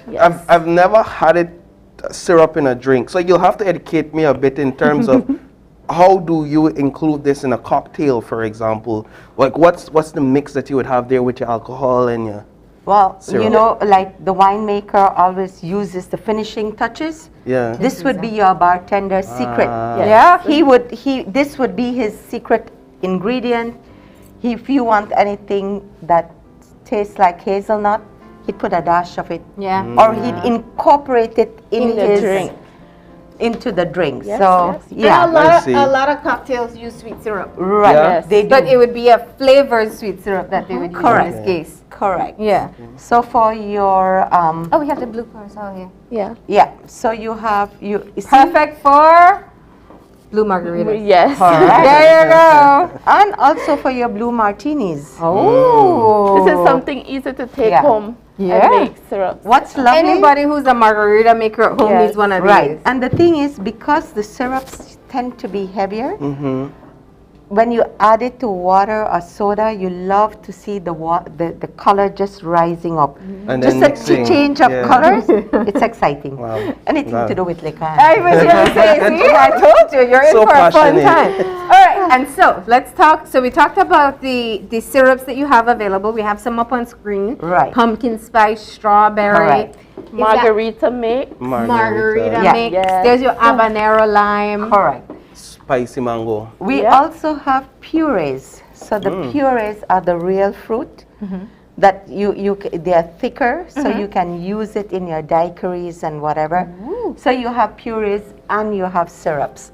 And of course you have the entire coffee line, which is your chocolate, your hazelnut and your, they have one that's what, chocolate salt, the caramel salt. salt. Oh. So Yes. it's really, if you're into Yeah. coffees, Yeah. way to go. Yeah. Right. Way to go. Wow. I mean, White it's like- chocolate, dark chocolate. Yeah. You can make so- some special Christmas I'm recipes and wow telling you. everybody. Yeah, and if you want some liquor in it, put some Baileys. Available at Madisco. You want put some Kahlua, available at Madisco. One stop. He says he's more of a whiskey person, and he's I been am indeed. eyeing this whiskey that is The in one front that of you've him. asked me to open So- is a peanut butter Screwball. So I'm going to Screwball. go into the more serious. Go right ahead. So let me like for spirit lovers, and I hate it when people say, "Oh, ladies not drink whiskey." Oh no, I know Come on. many. We all know good thing. Yeah. And women are drinking more whiskey now. Men, yes, it's a very macho thing, but women drink whiskeys. And today I wanted to highlight to you our Japanese selection. Wow. Yeah. The Japanese always go 5 steps ahead. I hear they're the best at whiskey. They are right now the best. They actually, the Japanese actually went to study under the Scotch way of doing things. It is a Scotch whiskey, and the education I wanted you to do today, if you notice, Scotch whiskey, good whiskey, single malt whiskeys made from Scotland and Japan right now do not carry an E in your whiskey. Whiskey can be spelled Interesting. two ways. I've never noticed. So if you look now, Irish whiskey on the other hand This carries the E. carries the E, so does your American whiskeys, which is classified as bourbon. Okay. Because this, all Scotch whiskey is made out of barley. Barley. So what is the difference between bourbon and whiskey? Bourbon's made 51% corn. Okay. Okay. And then they use rye. Because if you see, they have Sazerac rye, they have Bushmills rye. So you can use rye. But basically, whiskey is made out of malted barley. Has to be has to go through a 3-year barrel in a barrel, and you mature it for 3 years. But of course, like I tell you, the Japanese go way forward, 5 years minimum. This one is 12 years in front of me, the Nika. Yamazaki won the prize. And Has it? because Yamazaki was one of the first distilleries, so they are, if you look at the bottle, it's 1924. Am I correct? Wow. If you look at the bottle, I think it's 1923. 1923. Founded in 1923. So they actually went, he actually went and studied under That's not a three. color you expect. Right. Now remember, they're not cheap. Yeah. So this is why it's perfect. Because Yeah. you have a lot of whiskey drinkers, but they only know one brand of whiskey. Right. So they have a taste for it, but they haven't been able to be exposed to others. So these are great gift ideas. Correct. For people that you know appreciate a good whiskey. So Right. let's talk about price points and what we're looking at. This is for the loved ones, right? Yeah. Right. So I never say anything is cheap. No. Cheap sounds really cheap. Indeed. No, Indeed. we don't do cheap. Right. Most reasonable, this way up. Yeah. So you have the Suntory Toki, you have the Akashi, you have the Cheetah, you have the Nika, you have the Hibiki, and you have the Yamazaki. Oh. So you see the Yamazaki, the way I This said is it, it. whoa, way up there. Okay, so this is the one we're opening today. Just yeah. So for me, like I say, for spirit lovers, whiskey is to whiskey lovers, as champagne is to wine lovers. So this is, and I know that we have a lot of whiskey connoisseurs. Yeah. With a fine cigar. Oh my God, this is like heaven, right? This is Christmas morning. Right. Christmas Eve. Yeah. It's Christmas Eve. Christmas Eve. Right. Now, going on to the other side, we got Screwball. Yeah. No, we're not talking about anybody here. We're talking Where is about this in the price point? So Screwball is taking the seriousness out of whiskey. Yeah. So whiskey is very serious, Yeah. but you can have the other side. So Screwball is actually the black sheep of all whiskeys. Yeah, because you're playing with They the taste take now. whiskey and they put peanut butter in it. So let's open it, guys. Well, hold on. But there is the cinnamon whiskey. There are multiple cinnamon whiskeys There is, actually. so you have Jack Daniels, Yeah, Fire, you have Fireball, you also have honey. So you have Beam honey. Yeah, so those are bourbons that they mix Yeah. into with cinnamon. Flavors, yeah. This is a whiskey. So Yeah, this is real really the black whiskey. sheep. So I want you to put to the Misfits, Black That's Sheep, what I want. and Screwballs. I love it. That makes me Wow. want to drink it just because. that's what I wanted you to read. Yeah. Who doesn't enjoy being a misfit? I know, right? All right. With the ice. So you have ice right there in your little, in a cute little. How much ice? You don't want to. It's fun. So All right, good. I just. How do you brought- have it? With ice, on Okay. ice, and I think if you like peanut butter, you will love it. Is it sweet? Yes. Okay. That's why I brought it. Okay. So this is perfect even with your Indian food now Yeah. that you just did. So it's pretty So good. it will complement the chai that I just had. It will. Yeah. It will. So it says, let's celebrate to the weird and wonderful Screwball in all of us. All right, go ahead, Paul. Have your fun today. This is All the camera right. can see. Yeah. Screwball is available at Madisco. This is just, I mean, it's fun because people just read the bottle and be like, yeah, you get me. And I love it. Yeah, It tells you, you know, just, you don't have to be serious about everything. Exactly. There is a time to be serious. There's a time to be playful. Should I? Are you? Yes, of course. All right. Let's go. Hey, It's so a party. We are paid to do this. It smells delicious. I mean, you can smell it. And you can You smell the actually- peanut I'm a butter bit concerned. flavor. Do you see the excitement in his eyes? I know, right? I miss Gavin. Gavin would have been right here jumping in, right? He would have liked this too. So, now with whiskey, just for the tasting of Yeah. whiskey, you never put your whole nose in there because you're going to go, oh. So Okay. you smell whiskey, you take a whiff, and you leave your mouth open. Oh, didn't know that. Because if not, the potentness of the whiskey, So the what's the spirit. distance? This is fun whiskey, so you can kind of see, you can smell the I peanut smell butter, peanut Smell the peanut right? butter. That's what I smell. I almost feel like I'm Let's do mistaking it, the drop guys. peanut butter in there. To everybody, Merry Christmas. Be safe. Keep distanced. Yeah. Enjoy. Drink responsibly. Celebrate my being God. a Yeah. misfit. And celebrate the misfit in you. There's a screwball in all of us, right? I was not expecting that. Ooh, that is It has a delicious. sweetness to it. Definitely the peanut butter rings well. Almost, it reminds you almost like Reese's. Right. Yes. Like That's a drinking That's Reese's it. So whiskey. you actually don't need no bread for this. No. So you could be gluten free, Yeah. right? So Oh, this is perfect. You get up in the morning. I'd replace this with eggnog. Sorry for all the eggnog lovers, but It's a replacement. there's no milk in it. This is So, yeah. delicious. You know, I put it down to hurry check the alcohol content, right? Because I was like, it's whiskey. And it tastes like a liqueur. It is. Yeah. It is actually, you can sip it all the way through, That's what I like about If you're this. wrapping your gifts today, for example, you buy these bottles, you want to wrap it up yourself. Yeah. We have You put a variety little of bow or package. whatever. We have a variety of packages. Drink a screwball. This is a great Christmas sip it. gift. Yeah, it's lovely, this right? is What about your an cake? ex- You already bought you a gift, I right? know, right? I should have put this on my list. You should have come earlier because we did KK gift exchange last week.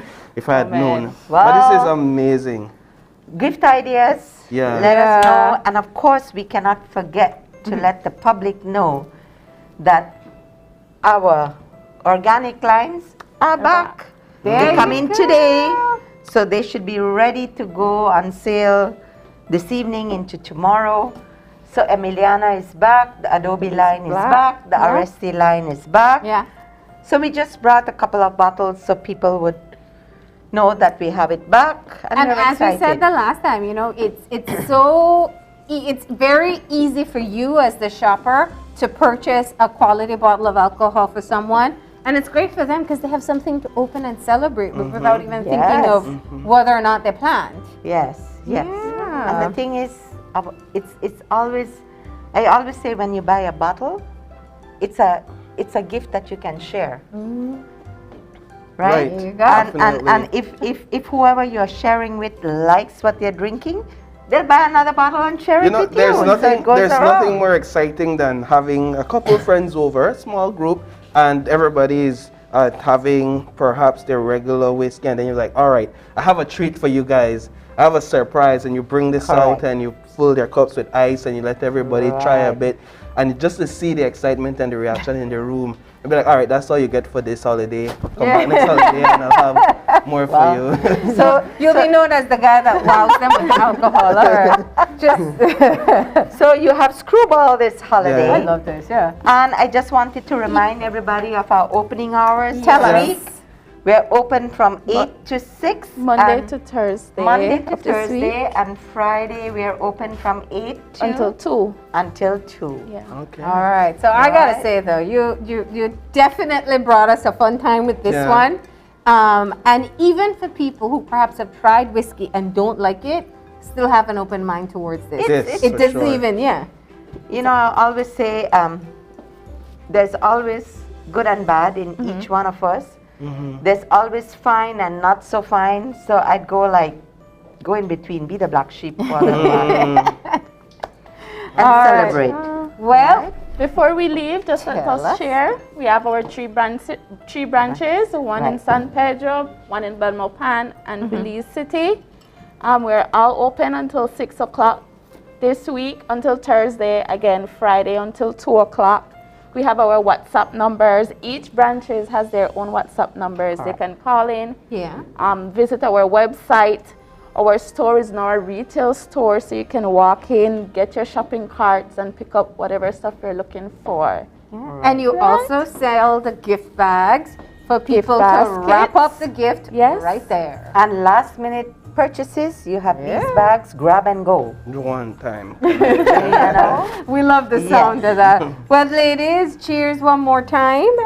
We want to say thank you for coming in and always sharing these moments with us, making our shopping experience much easier, and showcasing new wines, champagnes, and spirits. We wish everyone a Merry Christmas, a safe Christmas, healthy, hope, with lots of joy and happiness. All right. Salud. Merry Christmas. Merry Christmas. We're going to take that break, and when we come back, we'll tell you who the giveaway winner is and wrap the show up. So please, stay tuned.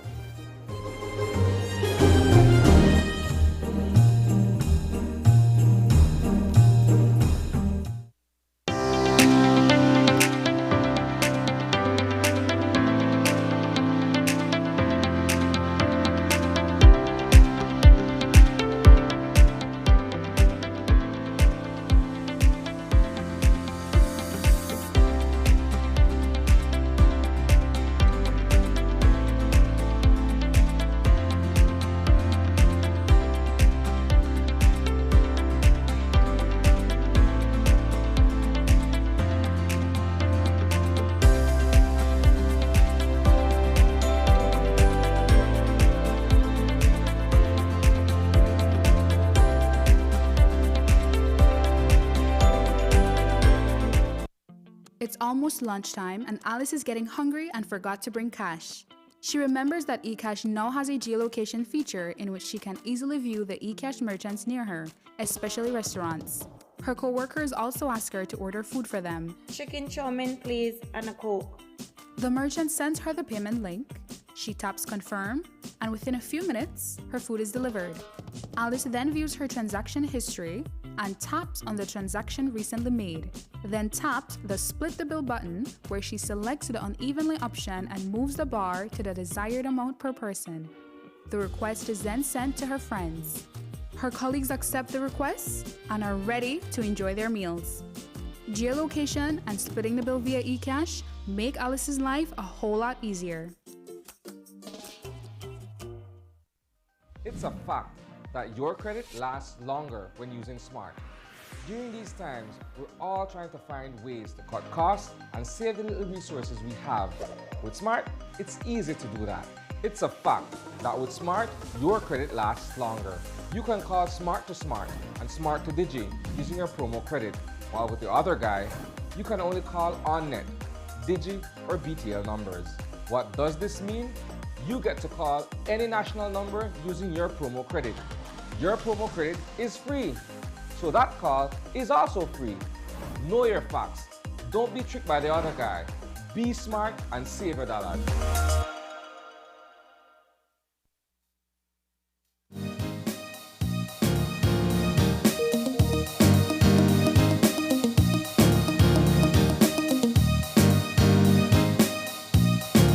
And we're back, and what a show it's been. I was telling you, you know, it's sweet all around. We started talking about sugar, except that one, while it was about sugar, isn't so sweet. Yeah, and then we moved right into some sweet Indian treats. Yeah. I mean, that was so good. I can't even pronounce the name, but I just know it was amazing. Suji halwa. Halwa. Yeah, correct. I think. I may be Shakar can tell me later, but I may be messing that up. But you know, I've really been enjoying it. Yesterday we did Lebanese, today we do Indian, and we'll continue right through to the end of the week where we showcase brand new cultures and their Christmas treats. So that was definitely enjoyable, and I got to have fresh Thai here on the set, right? That's a dream. Yeah. That's a dream to wake up in the morning and have such amazing chai. And then of course, right after that, we stepped right into a segment with Madisco. I just love how your eyes light up. It's amazing. It really is a pity that we've already exchanged gifts. I mean, that's Screwball peanut butter whiskey. Yeah. It's everything. Yeah. It's really good. It really is for the black sheep, as the bottle says, because it's an uncommon type of whiskey. And you tell somebody you're giving them whiskey and give them that, they won't believe you. But I do love it, and I think it's a wonderful gift idea.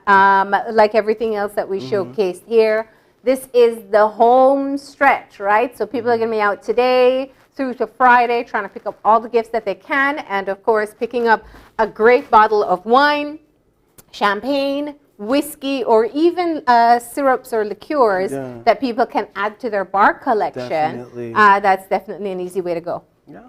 All right. But that's all the time we have. We do have our giveaway winner, though. We want to say congratulations to Tamika Cleland, who won herself. She just won herself a white cake from Jenny Heredia, as well as a bottle of rum popo from Kojak. So starting your Christmas celebrations on the right foot. That's right. We want to say thank you to all of you who tuned in today. And remember to tune in again tomorrow morning at 6:30 when you open your eyes. And start your morning right. Until then, keep your eyes, your mind, and your hearts open. We'll see you soon. Enjoy your day, please.